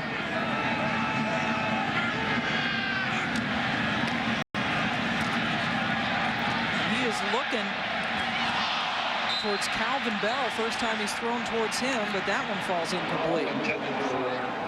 Good job by Michigan State's rushing 3, dropping 8. Calvin Bell was open. Now I see Calvin Bell playing a little defense and offense, pulling a Chris Gamble from Ohio State. But Calvin was open again. John threw the ball behind him, but good job of pressuring. 3 defensive linemen for the Spartans. Well, that's a big stop, too, for Michigan State to keep Michigan off the board before they go into the dressing rooms. And Adam Finley in for his 4th punt. Zeal Kavanaugh is back deep, not Rogers this time. Good hang time on that punt. Kavanaugh escapes the first wave, but not the second, as he is dragged down at the 9-yard line. 3-yard return on a 42-yard punt. Got lots of football coming up on ESPN and ESPN2 this afternoon. Penn State hosting Illinois on ESPN at 3:30 Eastern. A half hour later, we got Florida State Wake Forest from the ACC on ESPN2. 7:30 Eastern, Pittsburgh and Virginia Tech on ESPN2. And then the world's largest outdoor cocktail party, Georgia and Florida, brought to you by the U.S. Postal Service, 7:45 Eastern on ESPN. For more information, log on to ESPN.com. Yeah, that Pittsburgh-Vatech game intrigues me. Walt Harris will have the Panthers ready to go. And they beat them last year. Pittsburgh did win that game last year as DeJuan Moss. Michigan State going to be content to just let the first half run down. So Michigan State got off to a good start, scoring a field goal on its very first possession, but then Michigan came back with 3 touchdowns on 3 straight possessions. And the Spartans, losers of 5 of their last 6, will go into the locker room down 21-3 to Michigan. Bobby Williams digging his team out of yet another hole. Let's take you now to Matt Weiner.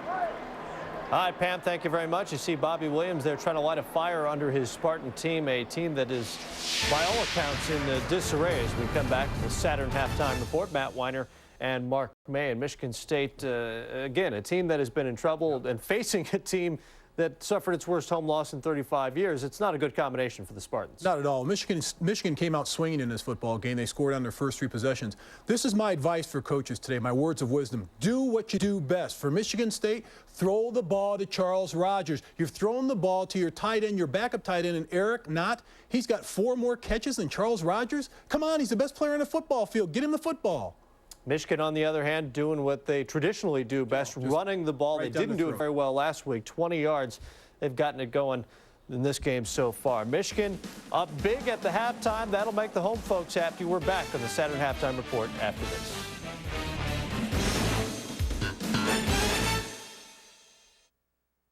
'95th meeting between Michigan and Michigan State. Right now, the Paul Bunyan Trophy leaning Ann Arbor's way with the Wolverines up 21-3 at the half. And welcome back to the Saturn Halftime Report. Welcome back to Saturn Halftime Report. Matt Weiner and Mark May get you back out to Auburn, Ann Arbor rather. In just a moment, we're Maize and Blue on top 21-3. #1 team Ann Arbor after the break. Now, I've always wanted to do that. This halftime report presented by Saturn, makers of the View, redesigned L Series, and the all-new Ion. Back on the Saturn games coming up later. Michigan getting it done on the ground, getting it done through the air. Navarre to Bellamy, just one of 3 touchdowns for Big Blue. They're up big, 21-3.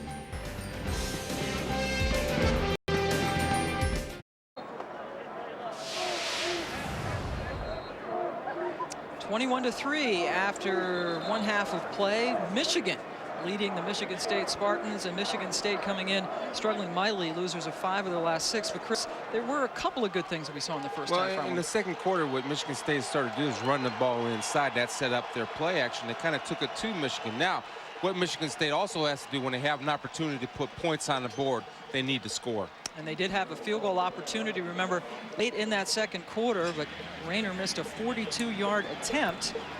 And defensively, they did keep Michigan off the scoreboard as they had the ball late in the second quarter as well. But close, not good enough for this Michigan State team trying to really break out of the doldrums. It started in week 3 when they were defeated handily at home by California, and it has gone downhill steadily since. They've only beaten Northwestern since. Phillip Brabs kicking off to start the second half, and Jaron Hayes from Michigan State gets it past the 26. A yellow flag flies late.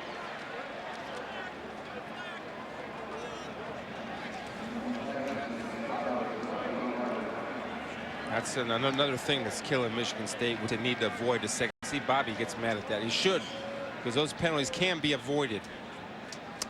So that will push Michigan State back a little bit. They did have 3 penalties to make it at 2 penalties for 23 yards in the first half. ESPN2 Game Track. John Navarre, 2 touchdowns, 1 throwing, 1 running. This Game Track brought to you by 1-800-CALL-ATT. And Michigan State, boy, Charles Rogers misses that pass. He usually gets that in his sleep. And there was that Rayner field goal miss to which we just recently referred. And they do have to obviously take advantage of every single scoring opportunity. Push back to the 10, and DeJuan Moss is pushed back himself. See, I don't understand. Now, the whole second quarter, where were you successful running the football? Inside. So what they do, they try to get DeJuan Moss outside. Carl Diggs from his middle linebacker spot chases him down because DeJuan Moss does not have the speed to be a perimeter runner. Moss, again, the converted fullback. He had 6 carries for 18 yards in the first half. And he lost 2 yards on the first carry of the second half. Now that's something, you know, that's frustrating. Frustrating up here. Imagine how frustrating it must be for them down there. Dowdell on the run, connects with B.J. Lovett. And Lovett picks up 10. They'll be 2 yards short of the first down. Well, this is what they call a dash. The quarterback's going to dash out. You'll have people block to contain people, so the quarterback has time to look for people downfield. That time Damon threw to B.J. Lovett. Now B.J. caught the ball, didn't make the transition to the run. He did a little shimmy shake, and he didn't have to. There was nobody to shimmy shake. All he had to do was turn and run upfield. They would have had a first down, but the shimmy shake cost them 3 yards. Cost them whatever a shimmy shake is. I'll figure that one out later. It's not good when you don't need to shimmy shake. That's B.J.'s first catch of the day. 3rd and 2. Up top. That ball was in the air for a long time as Charles Rogers got it, and they're short of the first down, or maybe they get a favorable spot. That's only the 2nd catch for Rogers. Yeah, if you go by that orange arrow, then he's short, but I'm going to tell you, Charles Rogers runs the option route, but Damon waited too long to deliver the football to him. And Charles got to take it upfield a little bit further and get past the sticks just in case you have to come back for the ball. You could come back and still have the first down, but it was a slow read by Damon Dowdell. Here's a guy who catches, on average, about 6 balls a game, and that's just his 2nd today, Chris. That's his 2nd one today, and, you know, he's dropped 2. He only had 3 touches in the first half. The 1 reception, the 1 punt return, and 1 carry, a rush for 8 yards. So Michigan State has to punt it. That's good coverage downfield by that Michigan State special teams, Jeremiah McLaurin. Good job by the Saginaw native. Coming up, we have NFL football tomorrow night at 8:30 Eastern Time. It is Mark Brunell in Jacksonville taking on the Giants of New York. Coverage begins with NFL Primetime, presented by Miller Lite at 7:30 Eastern. You can also catch this game on ESPN Deportes. ESPN and ABC, your exclusive home for primetime football. Giants trying to get their offense going. They've only scored 1 touchdown their last 2 games. Yeah, Michael Strahan, to bring it on a pass rush. Navarre trying to bring it from Michigan up 21-3. There's Askew. Big hole, and he lunges forward for the Michigan first down, picking up 11. Again, he's following that 290-pound fullback in Sanderson. And on Michigan State defense, I am following Sanderson when there's 2 backs in the backfield. He's going to take me to the ball. That 11-yard rush, Chris, the best for Michigan today. Askew in the first half had 18 carries for 63 yards. Picked up the first down, and they go right back. Picks up about 3. Let's go down the field.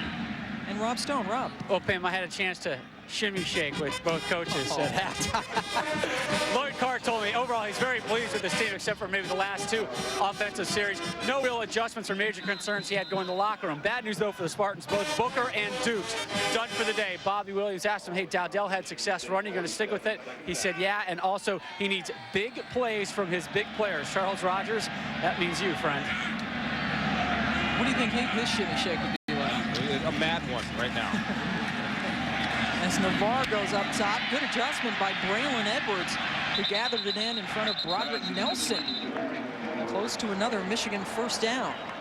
Okay, this is a pass now. If you're seeing the 2-back set and you understand the 2-back set, why is it a pass? Because this guy, their angle, their depth is different. So when their depth is closer to the quarterback, it's going to be a pass so they can get to protection and a timing route. That time Edwards does a good job of bringing it in with his hands and fighting for extra yardage. Good pass on time by Navarre. And Edwards is a kid who really wasn't that highly recruited coming out of high school. He played at 2 high schools, so they really didn't throw him the ball much. That was indeed a first down reception for Braylon. Here's Perry, Chris Perry, who did not start at tailback today, still nursing a sore ankle. Picks up 4 on that carry. So the one thing to look for, if you're a defensive coach out there and you're playing a team that runs 2 backs, look for the depth of the backs from the quarterback, and also the relationship between the fullback and the tailback. If they're close together, usually it's a pass. If there's a tailback is lined up at 6 or 7 yards, usually it's a run so he can get the ball and read where the hole is to run the football. So looking at this formation, you would think? I'd say pass. That's exactly what Navarre does. Looking down the field for Bellamy, and he is unable to bring it in. Got a flag down there on the M. Yep. Boy, Bellamy looked like he was in good position to catch it as he was covered by Ashton Watson. Now, I'm going to see what this call is, because I thought Ashton Watson did a good job of looking and leaning at the very last second to break up the play.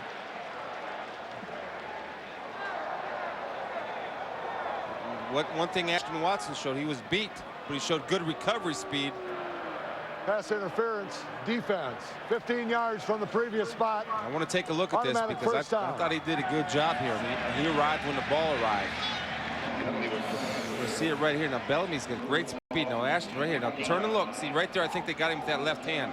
That left hand was on him and slowed up Bellamy. He does not quit on the ball, but the left hand he uses as like a stopper, trying to slow him down. The left hand was doing the old hook move. Did a good job after that of grabbing the ball away from Bellamy, but the interference call puts it first down at the 20. Perry picking up about 3. And remember, Bellamy caught a touchdown pass from Navarre, a 38-yarder, beautifully thrown ball back in the second quarter.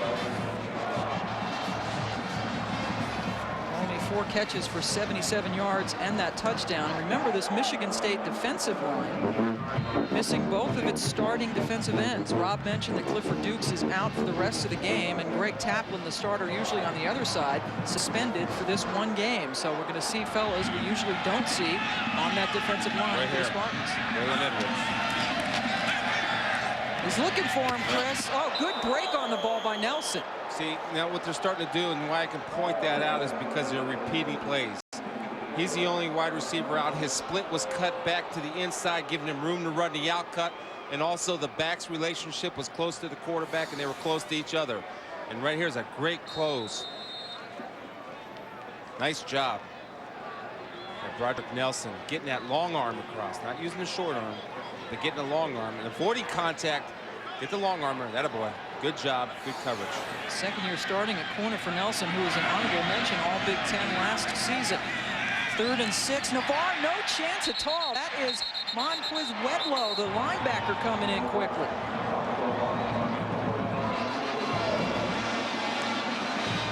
So Wedlow picking up his 3rd sack of the season.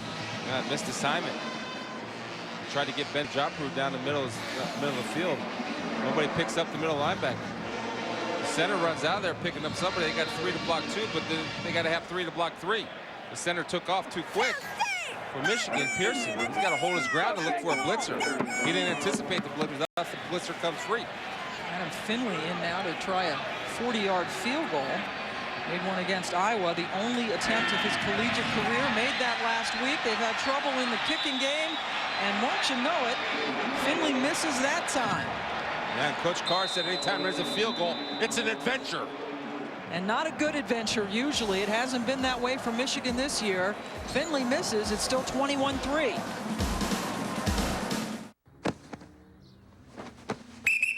Looks like you're going out of town. Lloyd Carr, in his 8th year as the head coach of Michigan back in 1997, led them to a perfect season and a national championship. But a little bit of consternation in this area because they were defeated so handily here by Iowa last week, losing 34-9, but so far so good against Michigan State here. Dowdell in the air for Rogers, double covered. Charles Drake got a hand on it. Let's go back to Matt Weiner. All right, Pam, let's go back to that Northwestern Indiana game. Back and forth they go. It's become a pretty good one. A 15-13 Hoosier lead when Jason Wright changes that with his 3rd touchdown of the game. Now 20-15 Northwestern. Iowa up 13-3 on Wisconsin. Brooks Bollinger has left the game with a concussion. Bollinger, one tough kid for Wisconsin, but knocked out of that game. Big Ten standings, Iowa and Ohio State don't play this year. Well, that's a shame, too. You always like to see the 2 top teams play each other, battle it out on the field. Especially when they're unbeaten in the league. Yeah. David Richard picking up a couple as we take you back to those standings. Yeah, and just a quick note, too, Pam, that if both of them finish the rest of the way on, or don't lose any more games, Ohio State gets the tiebreaker according to Big Ten rules because of the better overall record.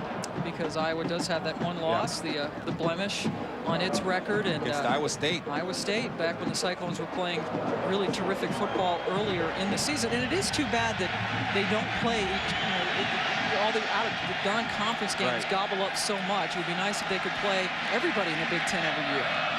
That one is almost intercepted. Good job. Marlon Jackson again, 6'1", and skying to get a hand on it. See, Marlon understands, too, that Bobby must have heard Rob Stone's interview saying that we're going to get the ball to Charles Rogers. Got to make plays, and Marlon Jackson just sitting back in his cover, too, favoring Charles Rogers as opposed to taking not right there that was open underneath and possibly could have ran for the first down if Damon Dowdell would have delivered him the football. So that one incomplete as Rogers unable to get to it. Another good play by Jackson. Daly, boy, a little bit of pressure, is able to get it off. Marcus Curry fields it and then picks up a yard or 2. Good field position again for Michigan. They'll take the ball over at the 47, leading the Spartans 21-3. And what did you do this weekend? I called this girl, but the line was busy. Gary? Matt? I went to Wendy's for lunch. Well, I see their hamburgers on TV, and they look good. I ordered a classic double with cheese. Call me crazy, but I think they made it just for me. Hot, juicy, it tasted great. And when I finished, I felt good. And I liked that feeling. Bravo! Sure. Wendy's Classic Double with cheese. And our pickup window's open till midnight or later, so you can eat great even late. All right, Wildcats, listen up. Now, while Dave's dad here's away, we're going to be short a third base coach. Do any of your dads have any experience? Yeah. My dad owns Nike.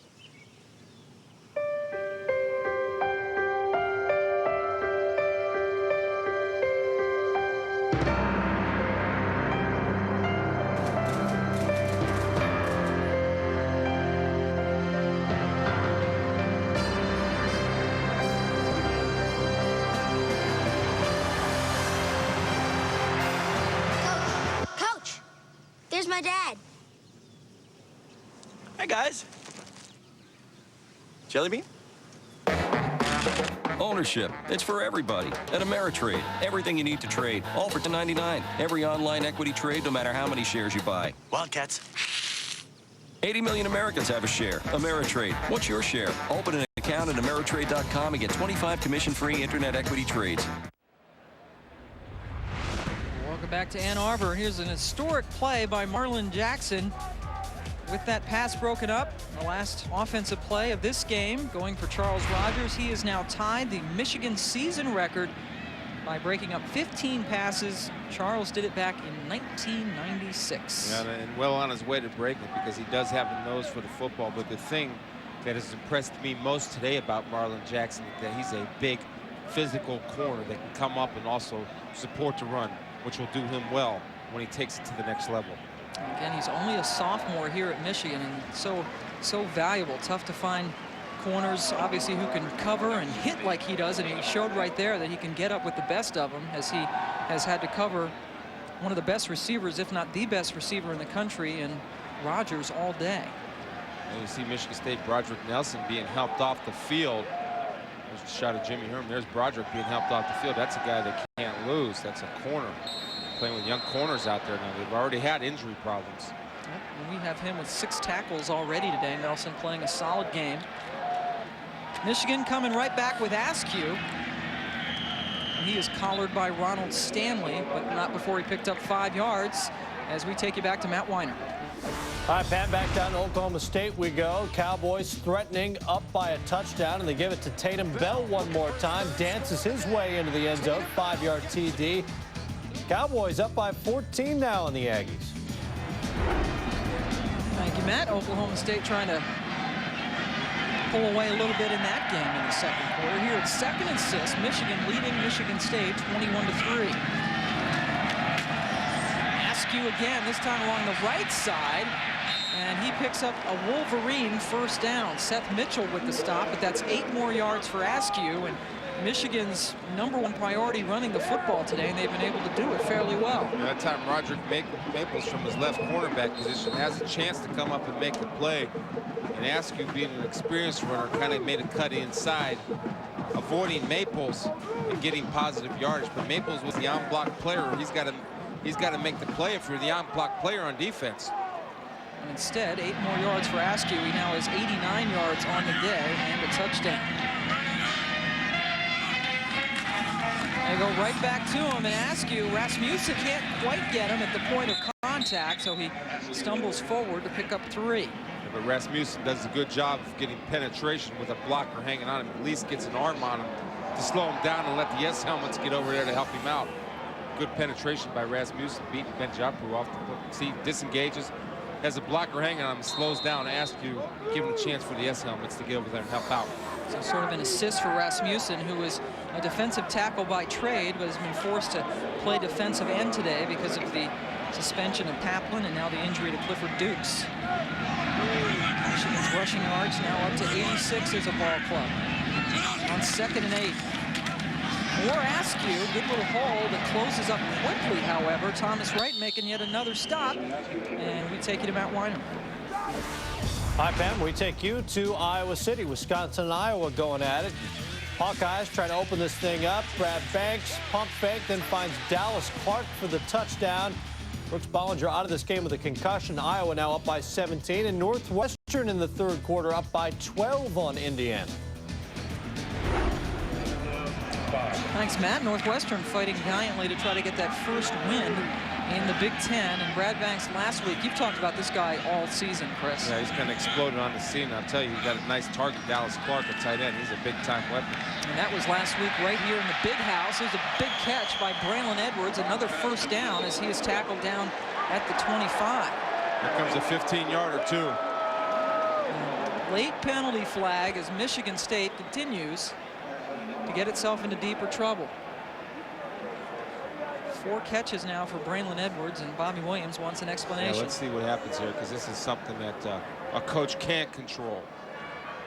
After the play, personal foul, defense, half the distance to the goal line, first down. Now see, that's if you're a team that's in disarray, this is what happens when you get frustrated. You start taking shots that you don't need to take, and that's a reflection of the head coach. I know that he can't stand for that, but if a guy does that and your team is in trouble and your discipline might be a problem, then you start yanking guys out of there for those kind of dumb mistakes. Again, the defensive coordinator, Bill Miller, said that it's just a matter of getting the right guys in there, guys who play hard but play smart. 5 penalties now for 51 yards. 1st and 10. Perry been bottled up pretty well by this defense. Kevin Vickerson making the stop. Yeah, that was a good job of penetration. And Bill Miller said one thing about some guys taking plays off. I tell you, I haven't seen a lot of the S helmets on defense take plays off. Michigan State has played hard. And I think that's one thing you can expect when you play your rival school in Michigan, that these guys will step up to the challenge and at the very least play with great effort. Those comments not just coming by the coaching staff, some of the Michigan State players have in fact said that. Jason Randall, the tight end, among those who went on the record with that, saying some of my guys are not playing hard every down, which must frustrate these guys who do play hard every down. Navarre, oh, that's incomplete, looking for Massaquoi, a freshman tight end. Cedric Henry on the, Ashton Watson on the stop. Ashton does a good job. It's a poorly thrown ball by Navarre. Now, when you have a 7-cut is a corner route. And that was by the tight end. Now, what you want to do is throw the ball high and outside, not low and inside. That time he entered through, he relied too much on his arm strength. That's where you like to see Navarre throw the nice high touch pass. Broderick Nelson over there on the sidelines, the cornerback who went off and is being looked at. They're missing him on the field now. Pursuit, Navarre gets it off in time to Jopru, the tight end, who takes it in for yet another Wolverines touchdown.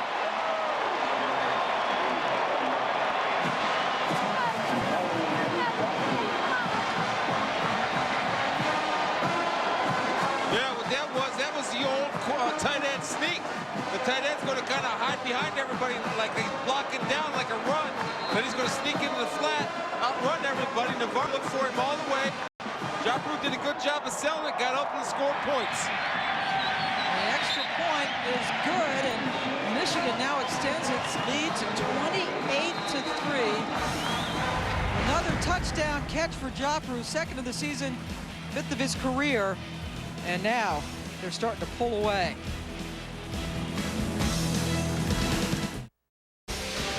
ESPN2's presentation of college football, brought to you by Wendy's Late Night Pickup Window, where you can eat great, even late. Benny Jopru with his 5th touchdown catch of the season.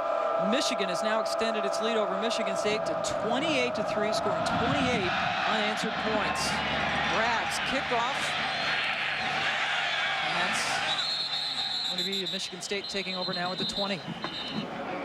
There you go. This is a Sam White's play. It's a tight end hide play. You'll see the tight end right here. See, that's Benny Jopru right there. And on the snap of the ball, what he's going to do, he's going to come down, and he's going to see he's like blocking right there. He's pretending he's blocking. Then he keeps going, and he sneaks all the way across the field where John Navarre has to hang in there and deliver the football. That's a design play. He's the #1 option.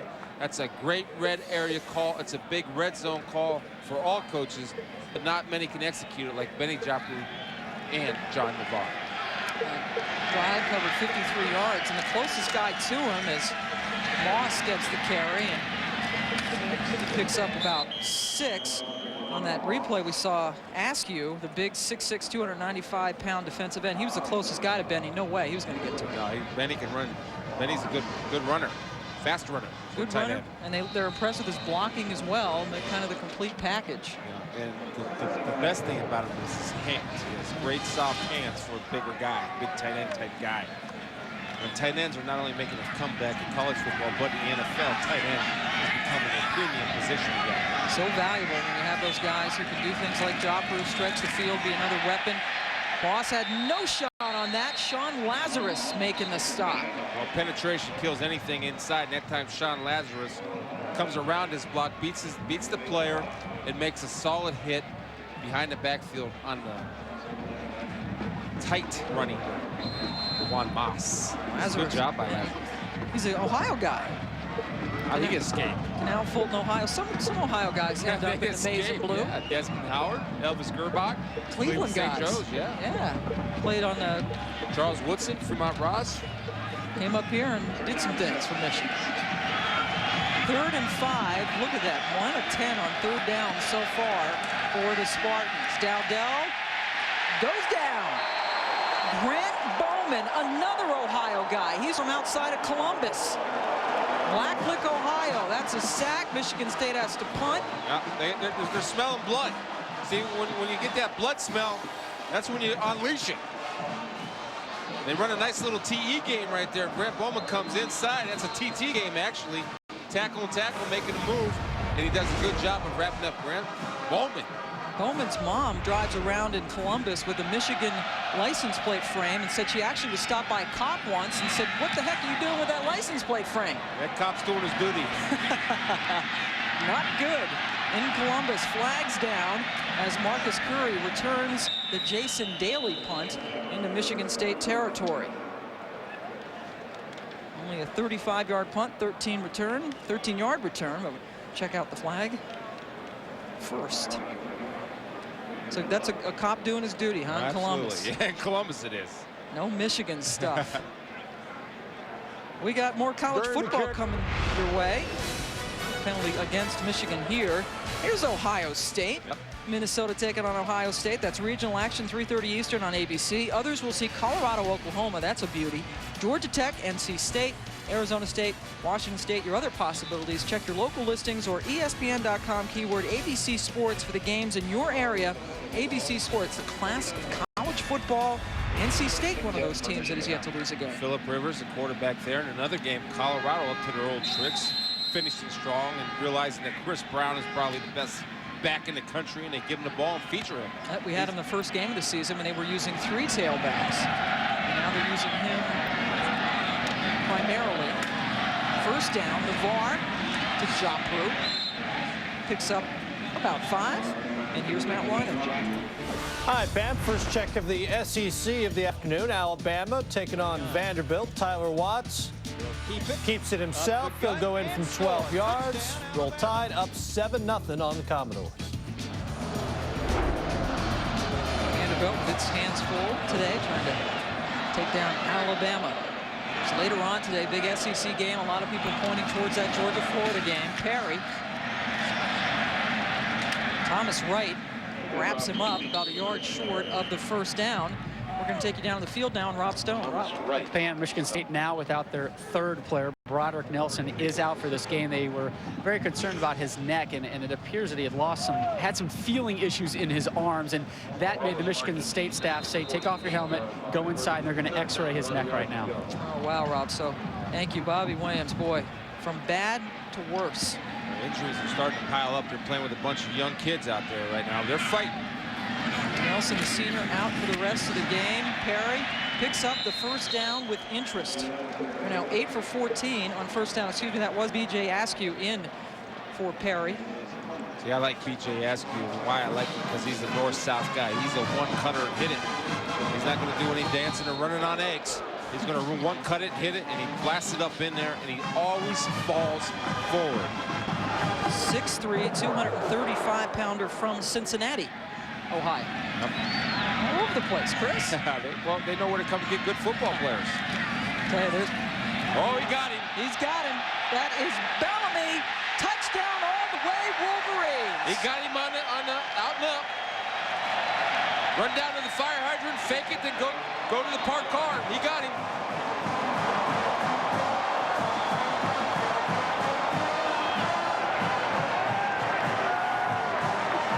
That is a 47-yard touchdown pass to Bellamy. He had a 38-yarder back in the 2nd quarter.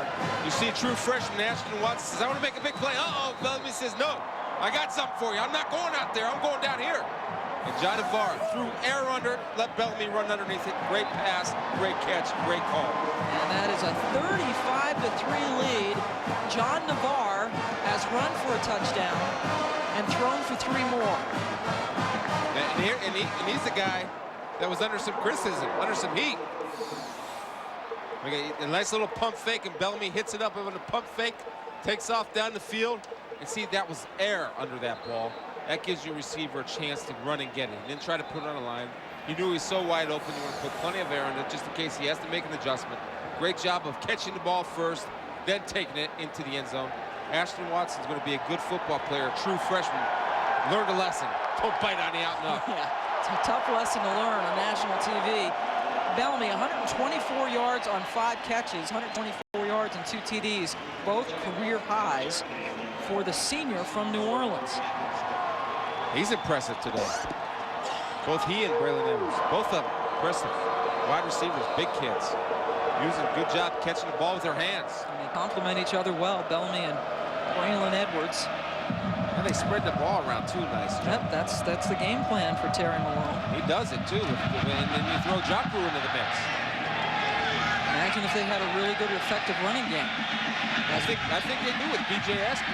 All right, B.J. Lovett coming back the other way for Michigan State is pushed out of bounds by Brandon Williams. Start around the 34. John Navarre, maybe the criticism will stop. There's that touchdown run.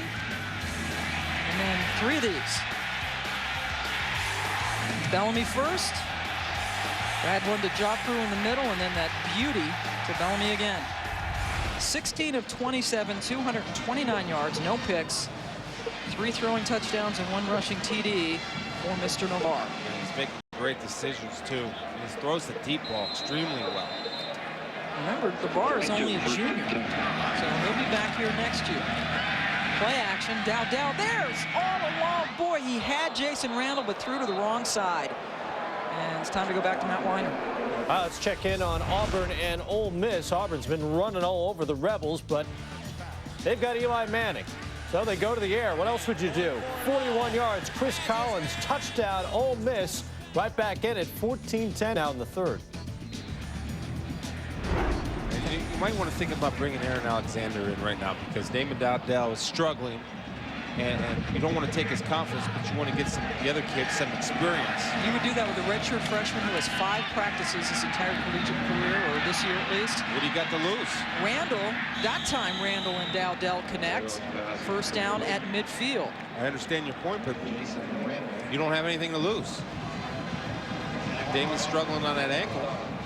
He had a wide open receiver for 20 yards downfield, and you don't want to be too hard on the guy, but you got to throw it to him. He has missed some receivers, and you see Alexander got the stocking cap on, not even close to warm it up. He's had 5 practices all year because he broke his left foot very early in 2 days, and they just really got him back last week and pressed into the backup role because of the situation with Jeff Smoker. That's a completion to David Richard, the tailback, dragging some Michigan guys out with him. Should be another first down. Pam, adding to Alexander's situation, very athletic player. Tom Izzo had him on the Hoops team last year when the Cagers were down a couple men, so he's very athletic, threw a 44-yard strike to Rogers last week, but he is very involved in this game as well, Pam. He is working the sidelines more than Bobby Williams is, trying to keep everybody's head up. Not bad for a guy who's literally a 3rd-string quarterback. Thanks, Robin. Now, of course, the 2nd-string quarterback. Good size on him, 6'5", 191. He did play 6 games, but all of 4 minutes for the Spartans basketball team last year. That is the end of the 3rd quarter, so Michigan State will go to the 4th quarter down 35-3. Benny Joffrey and the rest of the guys in the maize and blue putting on a show in Ann Arbor, trying to make people forget about what happened against Iowa last week.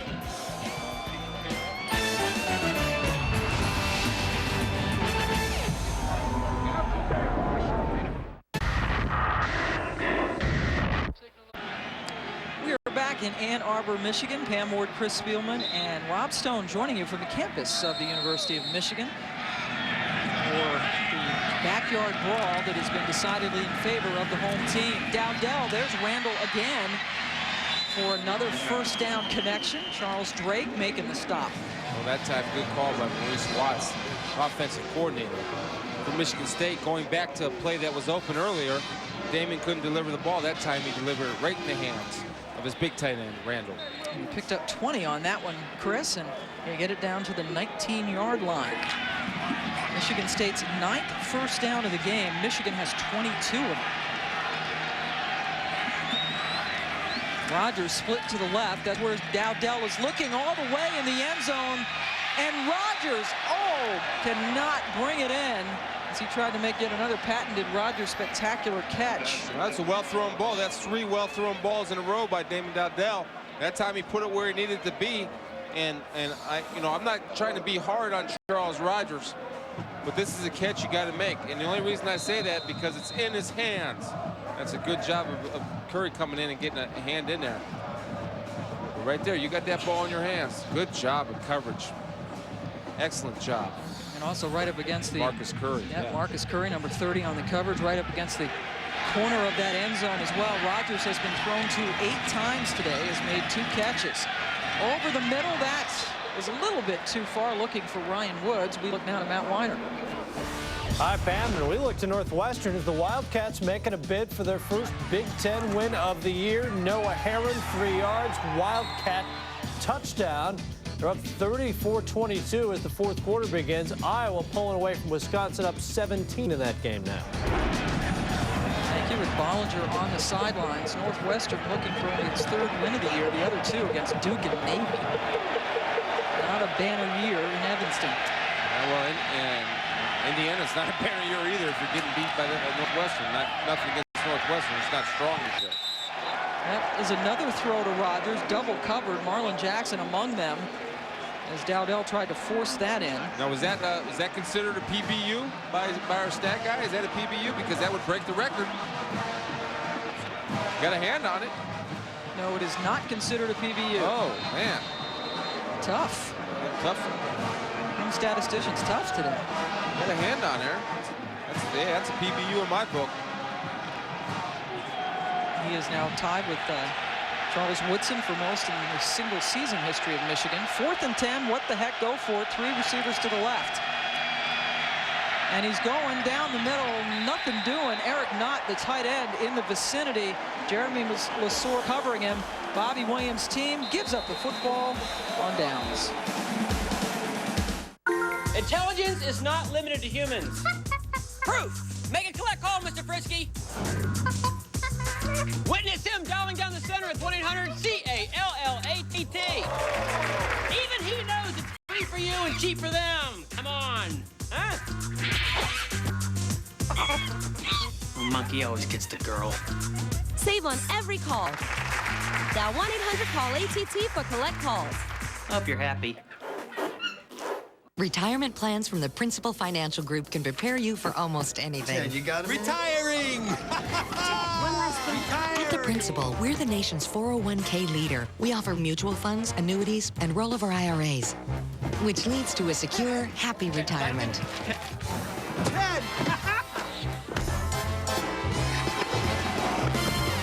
Ted, how'd you do it? Planning. For 120 years, the Principal Financial Group, we understand what you're working for. Next time you're on the road and you need to fill your tank, here's something to consider. New Shell gasoline is specially formulated to help prevent deposit buildup in your engine, which helps keep it clean. And a clean engine performs better, which is why when they're looking for more from their gasoline, so many drivers choose Shell.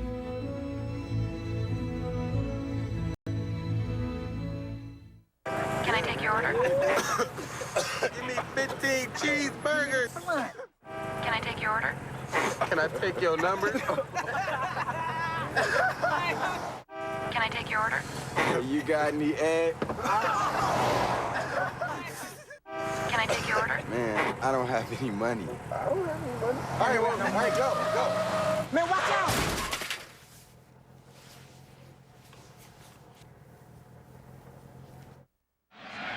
The Spartans had their deepest penetration of the game, getting it all the way down to the 19-yard line, but a 4th down pass to Eric Knott was incomplete, so Michigan takes over on downs. Up 35-3, BJ Askew picks up a little bit. Let's take you down to Rob Stone. Yeah, Pam, we're hanging by with a guy who had some pretty good hands here in his days in Michigan, Anthony Carter, and tell me a little bit about the Michigan State rivalry.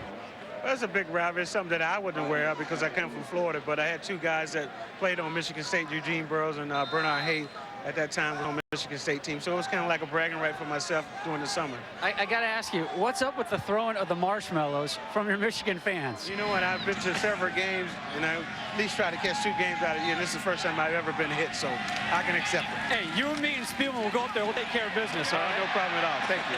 Anthony, thank you. All right.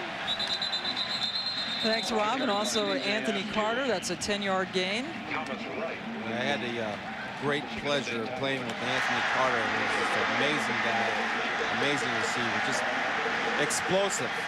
They're exploiting our own producer, Bart Fox's Indiana Hoosiers.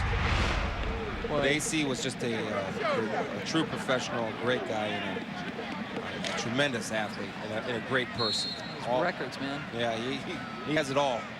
And went on, as that was a first down carry for Askew, who's now gone over the 100-yard mark, rushing. Carter, a terrific pro career as well, with the Vikings mainly. Perry picks up a couple. We'll take you back now, an update with Matt Weiner.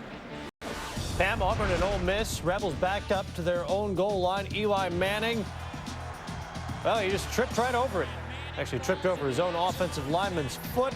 That's an Auburn safety, and that's a 16-10 Auburn lead. Northwestern, maybe we spoke too soon because Indiana's just scored again. The lead's back down to 5 in Evanston.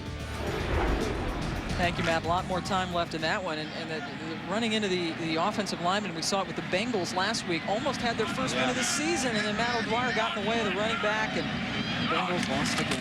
Hey, he actually tripped over another lineman. That's double not good. Second down carry for Perry. Mentioned that Askew had gone over the 100-yard mark. So Michigan trying to get that running game going. They've done a very good job of it today. You know you have injury problems, and I'll tell you why, because Michigan State now has gone to number 74. You see he's running out right now. Alfonso Townsend, who's playing defensive line. The only problem is he's not a defensive lineman. He's an offensive line. So they're just kind of finding bodies to put in there to play defense. But I'll give Bobby credit, because the one thing his guys are not doing is they're not quitting, and that is always a direct reflection of the head football coach. And now on 3rd and 2, Perry running for another Michigan first down. He gets into Michigan State territory, down at the 45. 17 yards for Perry. They're starting to get worn down a little bit, but that doesn't mean they're quitting. That's it. Chris Perry's a guy that wants to get back in the action. Why? Because B.J. Askew looks pretty good. That's right, over 100 yards for B.J. Perry, coming off the bench today because he has a little bit of an ankle injury, and the Michigan offense trying to get it going on the ground. They've done that against Bobby Williams' team, which again coming into this game was 99th in the country, giving up 197 yards per game on the ground, and Perry picks up about 6 more. Michigan looking to run this clock down a little bit and get out of here with a victory. One thing to point out now, at least in the local media, it's been emphasized, is that Bobby Williams and Lloyd Carr don't exactly exchange greeting cards. They're not their best of friends, and you know that it kind of carries over, either consciously or subconsciously. You want to beat your opponent, and the head coach plays the head coach. In fact, I was talking to Bo Schembecker yesterday for about a half hour, and I'll tell you what he told me. First, watch the 2nd and 4 play. Askew's turn to carry the ball, trying to get around the corner, and he does nicely. Thomas Wright corrals him, but it's another Michigan first down. And I sat down in Bo's office with him for about a half hour, and we're talking, and my coach at Ohio State, Earl Bruce, is getting inducted into the College Football Hall of Fame. And the one thing he said, man, that little SOB could coach. I used to hate coaching against him, but I love to beat him, though. So, but he's actually, they were great respect for each other. They're going to go down there, and he's going to be there for Coach Bruce's ceremony. But just to goes to show you that these guys have their own little personal competition going on between each other. Boy, those were kind of the glory days back then, and Bo was here in Michigan. You had Woody Hayes and then Earl Bruce. Fun stuff from a fan's point of view. Askew having fun, running rampant. Thomas Wright now in 11 tackles for him. Matt Weiner's turn. Hi, Pam. Rutgers going for broke against Miami. Set up for the field goal, up by 3, and it's a fake. Sean Carney, the holder, takes it and does not make the first down. Canes take over on downs, down 3. I like the call. I like the call. What do you got to lose? Although, you know, make a decision, either run it or throw it. Don't run out there like half and half. So they went for it, didn't get it, and they're still leading that football game. Boy, what an upset that would be. 1st and goal from the 9. Askew picking his way through the white jerseys. Tackled down at the 3 by Wright again. Thomas Wright going to be one sore puppy. Yeah, he is, and the only problem with Thomas is that, you know, they're getting to the 2nd level easily. And when you get to the 2nd level easily, that means a big back like B.J. Askew has some momentum build up. And for Thomas Wright, he says, look, guys, at least try to slow him up. I'll make the tackle, but at least try to slow him up. But he's a guy that shows a lot of grit today because he's making a lot of plays, and he's tackling high, taking a big man up high and taking that challenge. And Wright is one of the guys who was pointed out by Bill Miller. Actually, the only guy pointed out by Bill Miller as being someone who's playing particularly well this season. Askew stopped just short of the goal line that time. Wedlow on the stop. So the team looking for leadership. Of course, Jeff Smoker out. And Thomas Wright, the leader on the other side of the defense. He's the captain on that side, and one of the few guys who was actually the only captain last week who went out and talked to the media after that bad loss at home to Wisconsin. Yeah, and you know, there was dissension too between the offense and defense last week. There was almost a fight in the locker room. Right, Charles Rogers stepping in between some folks, and these are media guys. The vast majority obviously are Michigan guys, local guys, and the story will continue, the intrigue will continue on the Michigan State side. Askew, touchdown Michigan, making it look easy this afternoon. That's his 2nd. Well, if you're Michigan, there's no better way to counter an embarrassing loss to come back and deliver a butt whooping on somebody else. And right now, that's what they're doing to the Spartans.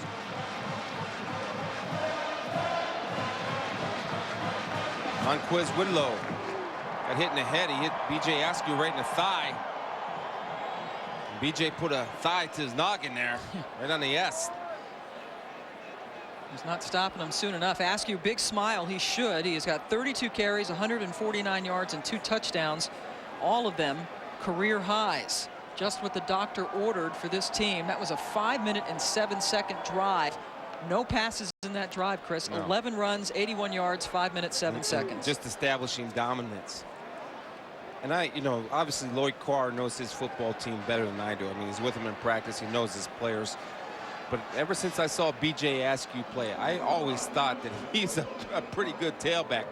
They use him at fullback quite a bit. In fact, most of the season's been at fullback. But he has great tailback skills. They have a nice 1-2 punch if anything comes out of today. That look, if Chris Perry's not getting it done, we go right to B.J. Askew, who proved he can get it done from the tailback position. Maybe playing out of position, therefore, as a fullback, doing much better, as Chris said, at the tailback spot. And on the other side for Michigan State, kind of a flip-flop situation. DeMond Moss, who is a fullback, trying to play tailback, and certainly not nearly as successful as Askew. Great point. Adam Finley in for the extra point. John Navarre is his holder. And Finley knocks that home. And the lead has been extended to 42-3. An 11-play drive, all of them rushes. Askew, a career high 149 yards. That's his 2nd score of the day. Sunday on ESPN Classic. For these football cowboys, whiskey, women, and winning are everything. Real classics, sport movies, and the truth behind them.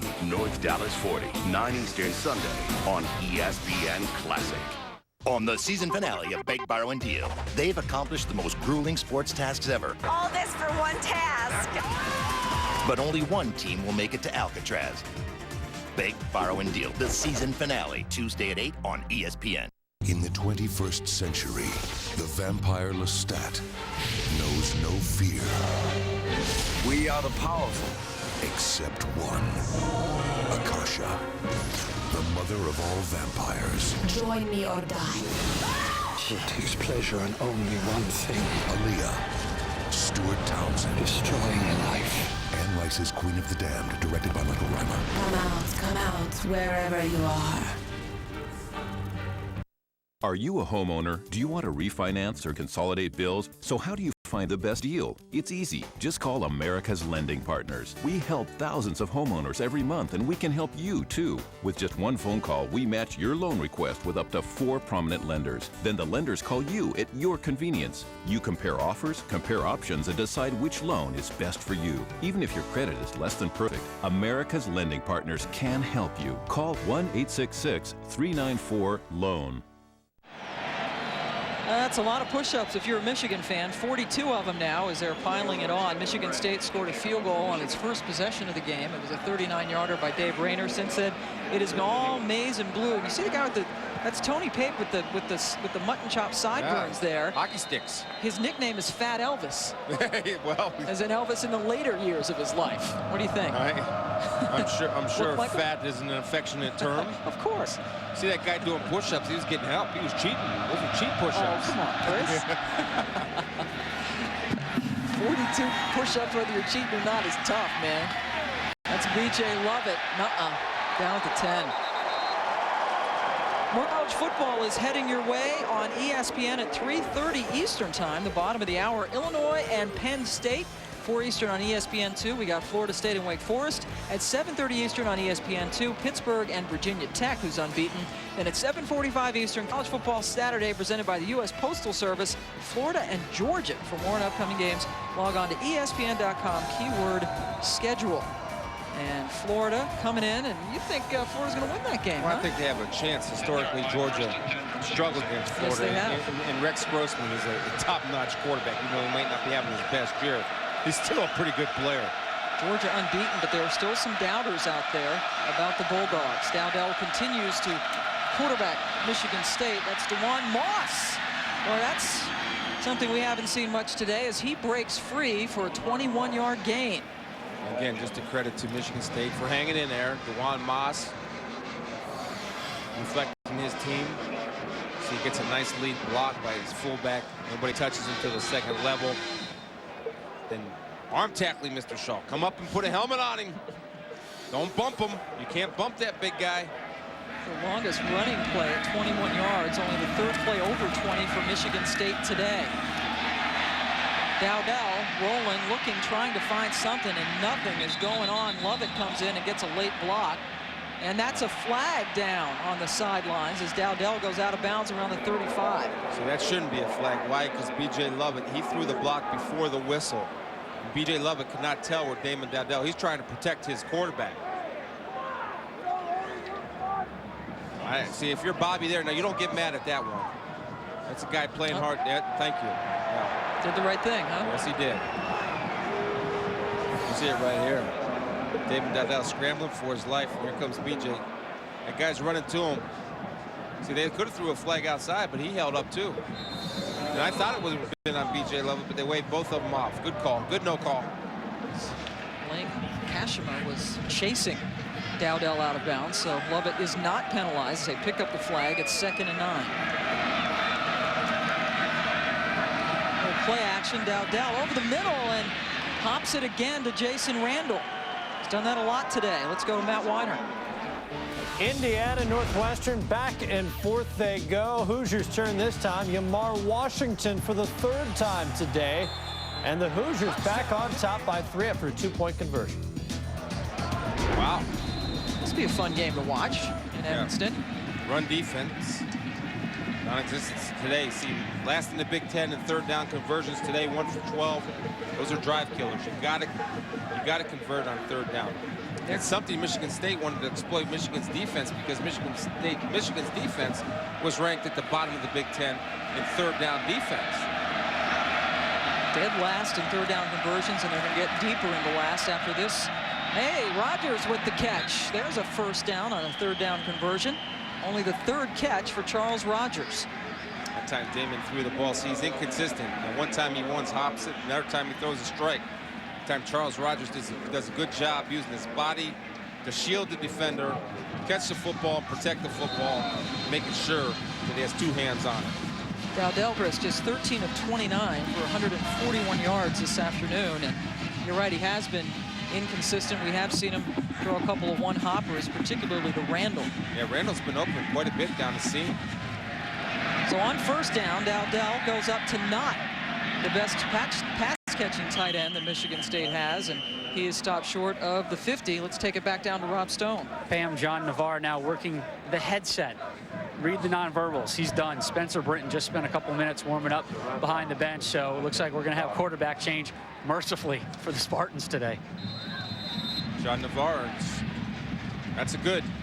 You know, we talked about earlier in the year about good baseball head and bad baseball head. That's good headsets. Right. When you have 16 for 27, 229, and 3 touchdowns, you have the headsets on. That's usually a good sign if you're a starting quarterback. Terrific day for Navarre, who came in completing 54% of his passes on the season. Up in that. Second and 7, Moss. Nice cut back inside, and he picks up another Spartans first down. That's an 11-yard gain for the senior from Detroit. Yeah, and then, you know, the Michigan State offensive line playing with a lot of new bodies in there is doing a good job. They're not quitting. The Spartan team's not going to quit. DeJuan Moss running hard. Charles Rogers making catches. They're not going to quit on you. But still, it will be interesting as you take a look at the rushing yards. Michigan coming into this game averaging only 131 yards on the ground and upwards of, help me out here, Chris, well over 175 yards on the ground. 179. Thanks, Pam. bud. 179. That's that Ohio State education coming out. That was impressive. Charles Rogers can't stretch out to get that one. So 179 yards rushing today for this Michigan offense. They average 131, so they'll be happy with that. Rogers will not be happy. Charles Rogers, he has 3 catches for 40 yards. His season low came against Northwestern of all teams when he had 3 catches for 53 yards. So he's below that today. And he was on a lot of teams' Heisman, or a lot of people's Heisman list, mine included. Because in a year when there really is no clear-cut front runner. Dowdell looking for Rogers. Does he get catch number 4? Oh, yeah. Good play by Rogers, catching it in front of John Shaw. Yeah, see, John Shaw's throwing a fist because he couldn't make up his mind. Either go for the KO or go for the ball. Don't go for KO ball. Go for one or the other. Because I'll tell you what, he had a chance to knock out Charles Rogers. But if you're going to go up and try to get the interception, see, go up at the highest point. See, John Shaw tried to body catch that. Then if you don't go for the interception, go for the KO. He didn't go for either. Rogers showing that talent, keeping the feet going. That's a 35-yard gain. First and goal now from the 8. Richard. Flags coming down as David Richard gets it down close to the 5-yard line. Well, they got a nice holding call again. Penalties in the red zone. Just kill Michigan State. Not only this game, but the whole year. William Whitaker on the hold. So they will push Michigan State back. Meanwhile, we will take time now to thank the men and women of the Military Medical Corps stationed at Soto Cano Air Base in Honduras. We thank you for joining us and watching all of the action on the American Forces Network. I'm sure there's Michigan fans really all over the world. Michigan, you know, along with Ohio State, Penn State, Notre Dame, one of those national programs where you don't have to be an alum to be a big fan. Big fan. Michigan's a great school. Great tradition, great program. Hurt to say that? Or? No. I know you considered coming here. A lot of people probably don't know that. As that is, tipped and incomplete. Falls harmlessly to the ground. We take it to Matt Weiner. Pam, Auburn and Ole Miss getting better and better. Eli Manning working the slant to Chris Collins. Easy touchdown. Second time those two have hooked up today. And Ole Miss is taking a 1-point lead in Oxford. Wow, what a comeback there by Ole Miss. That last play, Pierre Woods, a freshman from Cleveland, Ohio, coming up and making the tip. You know, just going back to that Auburn Ole Miss, anytime you have a quarterback, you're in a game. You're in a game in college football. Eli Manning certainly is a quarterback. Damon Dowdell, the quarterback for Michigan State, takes the timeout. Bobby Williams' crew talks it down. They're down a lot, 42-3. Let's see. Perfect. Which brings us to Mr. Friday. What is that? Atmosphere? And those double-glazed baby back ribs. And wherever utensils. The Friday's take on dinner tonight. Tonight, dig into our mouth-watering double-glazed baby back ribs. Glazed twice for a one-of-a-kind Friday's taste. Eat what you love where you eat at Fridays.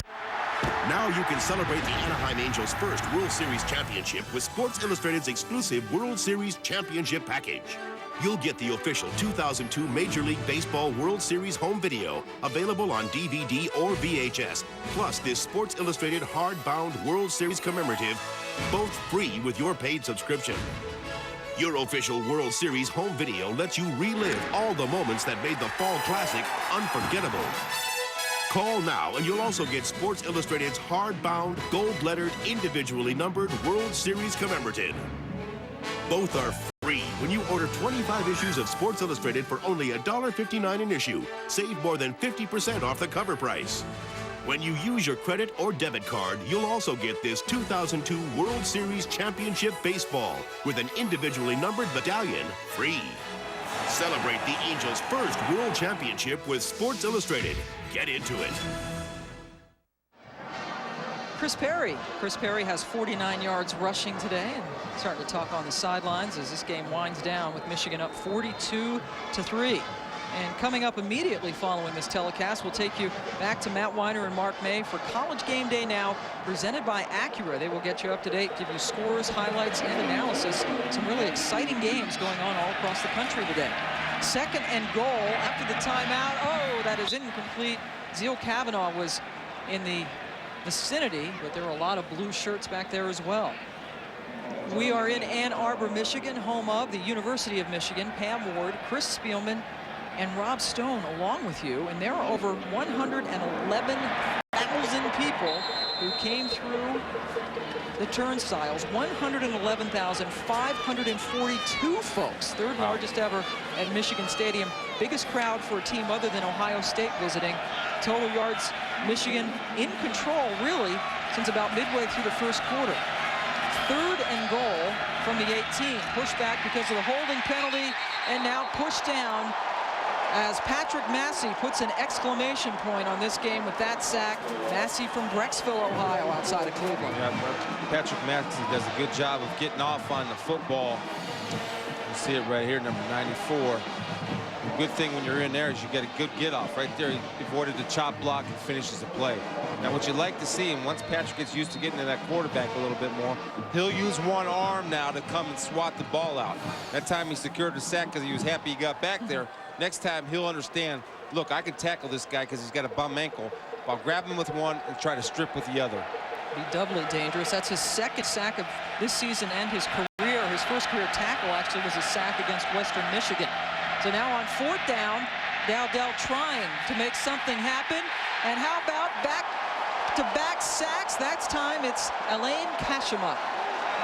And Kashima does a good job of pursuing to the football, not giving up. Good pressure by the defensive line, forcing Damon Dowdell to run around. Kashima comes from his defensive end positions and finishes a play. Good job of coverage downfield. Damon's looking for Charles Rogers the whole way. He's not there. His eyes leave the downfield receivers. He doesn't see. And right there's the finish by Kashima. Nice job. See, his eyes leave downfield. When your eyes leave downfield, you have no chance. Good closing in there by Kashima, who is from Montreal in Quebec. Good point about closing. You know, defensive ends, you're going to have closing speed to chase those speedy quarterbacks around. That time he showed great closing speed. And we have a new quarterback, just as we suspected, with Rob Stone giving us the report on Navarre with the headphones on. That means it's Spencer Brinton time. He is a junior from California coming in. You see his numbers on the season. Spencer last week, 3 for 6, 37 yards, mop-up duty against Iowa. This is the 7th game in which he has seen some action this year. Left-hander, number 7, not unusual. Boomer Esiason seem to make that famous. Scott McBrien at Maryland. Yeah, Scott McBrien's a left-hander, number 7. Yep. Playing North Carolina today. Tim Bracken now, his first carry, the sophomore from Louisiana. We take you to Matt Weiner. Hi, Pam. Miami has finally taken a lead on Rutgers. 17-14 game. This is the fourth quarter now. Ken Dorsey to Andre Johnson, 20-yard touchdown strike, and the Hurricanes up by 4 now. With that pass, Dorsey ties Donovan McNabb for #1 of the Big East career touchdown pass list. Pretty good guy to time. Tell you what, Miami just finding ways to win. Still quite a bit of time left there. Rutgers, what a valiant effort they're doing. As Tyrese Butler can't gather that pass. We saw Coach Carr down. Look, he's smiling a little bit now. He wasn't smiling yesterday, but this is a big relief because, you know, this was a statement game for Michigan. Iowa openly questioned Michigan's toughness. We asked Jimmy Herman, the defensive coordinator, about that. He said, hey, they're going to believe what they want to believe. But I'll tell you what, under Lloyd Carr's leadership, this team has showed toughness today and how they established a run, and defensively they ran to the football in both ways. 3rd and 8. Boy, that schedule, we'll get back to that too. Not easy the rest of the way for these Wolverines. That is a completion. Jermaine Gonzalez, the sophomore from Pontiac, Michigan, gathers it in, a 9-yard gain on the first down. So the schedule, Chris, obviously finishing up at Ohio State. That's a tough game next week, isn't it? Yeah, well, they're going to find out how everybody in the country is going to find out how 19 Minnesota, how good they are. They have 7 wins. A lot of people question their competition. They'll find out how good they are down in Horseshoe. But Minnesota's very good up in the Metrodome in Minneapolis. Wisconsin, always a tough opponent. Of course, the game, Ohio State and Michigan. Finish out the regular season. Just 3 more games, 3 more weeks left in the Big Ten regular season as David Underwood gets that carry. So Charles Rogers, who Lloyd Carr called the best receiver he has ever coached against, the most talented wide receiver, says he has it all, size, speed, everything. And Rogers just sitting there pondering what has become really, Chris, a lost season for this team. Yeah, it has. And, you know, obviously the Smoker suspension is a direct reflect on how Charles plays, because he's got delivering the ball. Damon's still a learning young quarterback who will get better, and he's, you know, in all fairness to Damon, he's playing on basically one leg today with that bump ankle. But Charles, any receiver, their success is obviously directly related to the quarterback's success in getting him the football. Calvin Bell gets the football there and gets it into Michigan State territory as Rogers, just a junior. Speculation, of course, about what he will do with his future has been swirling for a long time, but one of the more talented receivers to come along in quite a while. And Rogers was one of those guys, as you look at his subpar numbers today, for anybody else would be thrilled with that. Just 4 catches for 75 yards. He's a big Bobby Williams guy. Yeah. And when he was coming to Michigan State, that was a major factor that Williams was the head coach. Well, and make no mistake that what Bobby Williams' situation, how that plays out at the end of the year, certainly probably will have an effect one way or another on what Charles decides to do, whether go pro or stay at Michigan State. David Underwood short of the 4th down, so we send you back to Matt Weiner.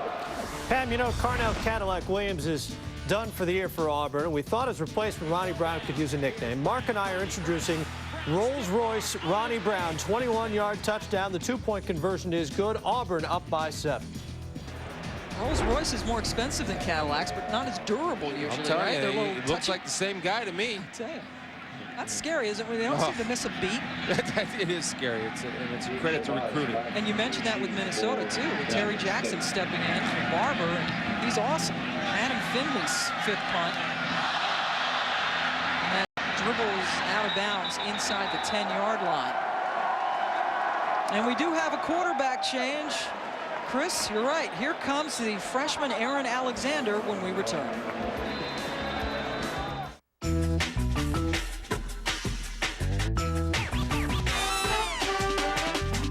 Are you in on it? Go to cheaptickets.com for tons of unpublished airfares you won't find anywhere else. Or call now for our lowest prices on airfares, hotels, rental cars, and last-minute trips. Want to save even more? Check out our last-minute trip specials now and save up to 60%. Cheap Tickets, the best-kept secret in travel. Every day, AmeriDebt helps more people with money problems. My credit card debt was outrageous. Then I called AmeriDebt. They contacted my creditors and got my payments almost cut in half. AmeriDebt is a nonprofit organization that offers free consultations to consumers seeking to eliminate their debt. Every month I pay our credit card bills, but the balances never seem to get smaller. AmeriDebt got our interest rates reduced, and now the balances are dropping dramatically. Call 1-800-233-0500. AmeriDebt, helping America get out of debt. Discover the amazing training secrets of Baseball World's dynamic practice organization video, featuring professional scout and instructor Tommy Mansky and his famous step-by-step building block approach to athletic training. These are the same techniques that have produced Baseball World's back-to-back-to-back AAU national championship teams. Parents, players, and coaches are amazed at the rapid improvement of students using these principles, enhancing arm strength, running speed, quickness, and agility. Dynamic practice organization works for all ages and levels of ability and makes a great gift too. Order now. We are seeing Aaron Alexander at quarterback, the redshirt freshman from Richmond, Virginia, number 10 for Michigan State. He's got 2.5 minutes to show a little something, a little rollout, and it's picked off. So Alexander's 4th pass of the season is picked off.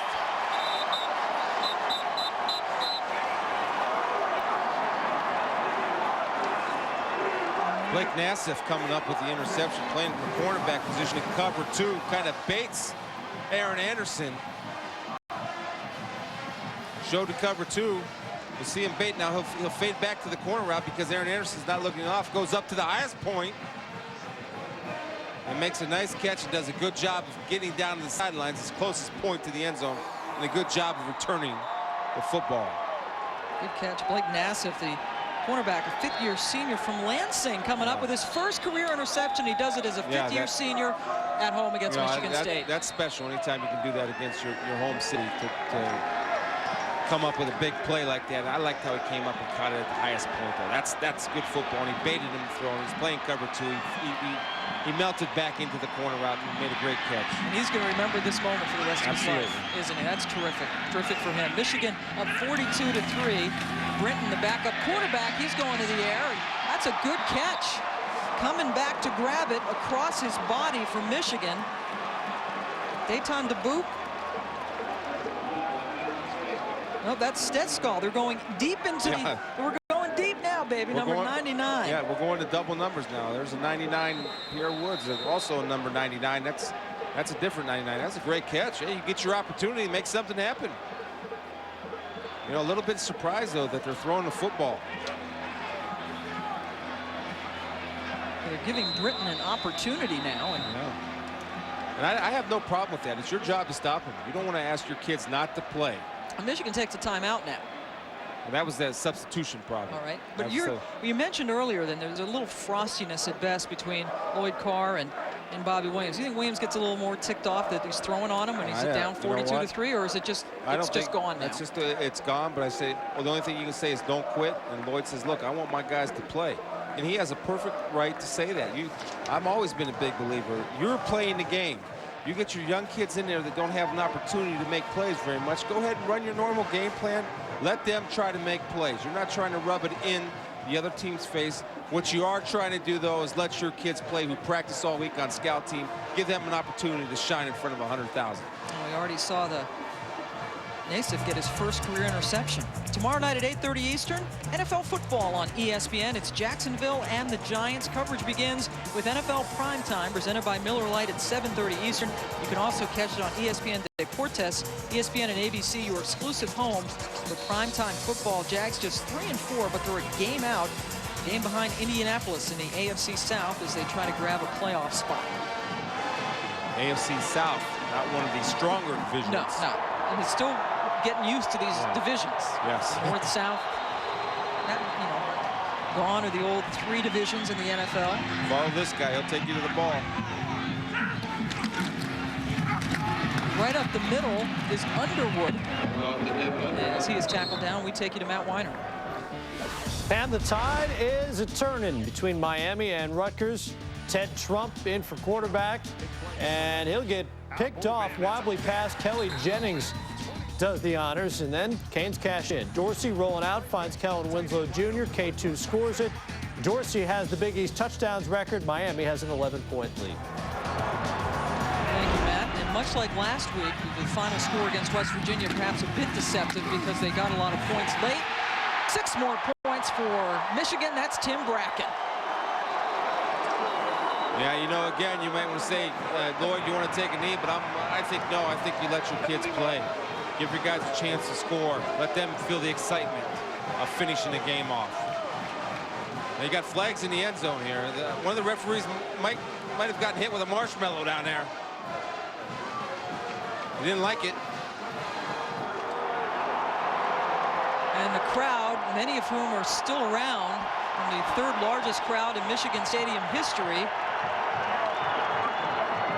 cheering as the personal fouls will offset here. 48-3, 48 unanswered points for the Maize and Blue. Those guys cold? Just wearing paint to the game now. Yeah. 49 unanswered points for Michigan. Many questions coming into this game, and they've been answered definitively. Again, now this is just a bad job of filling your gap responsibility right there for Michigan State. Chris Smith did a good job of meeting the blocker at the point of attack, but he has the B gap. He's got to be on the outside of that block. He would have forced the ball right to Thomas Wright. He got cut up inside Bracken, just hits it and scores. First career touchdown, too, for Tim Bracken, just a sophomore, as Bracken takes it in. He is from White Castle, Louisiana, and the sideline for Michigan State, very different looks. And they need to file this away in their memory bank, because they'll play again next year. They'll play again next year. You got to keep it in your mind. The last time a game was so one-sided between these two teams, Michigan beat Michigan State 42-0 in East Lansing back in 1983. In 1947, the biggest win in series at home since today was 55-0 Michigan. So going all the way back to 1947, this is the worst beating that Michigan State has taken in this stadium. This is, you know, it's a tough time. It's a tough, no doubt about it, for Coach Williams and his guys. The only thing you can do is rally together. And you win together as a team, you lose together as a team. There are going to be a lot of things said. Just hang together. College Game Day now presented by Acura follows as Michigan State will get the football back one last time. We are inside a minute in Ann Arbor. And next week, Michigan State goes on the road to play Indiana. So that's next for them, but they're going to go home. And I'm sure the talk radio shows and the internet chat, you take a look at Indiana, Purdue, and then finishing up at Penn State. Bobby Williams, some of the stuff that has been said has gone from, I guess, constructive criticism to downright mean. Yeah, and the thing about, look, you're head coach in the Big Ten. You understand the pressure you're under. He doesn't have a problem with the criticism and the pressure. He can handle it. It's just when, you know, his wife and kids got to handle it too, and that's where it becomes a little bit tough. Moss doesn't get much. In fact, that's what he told us.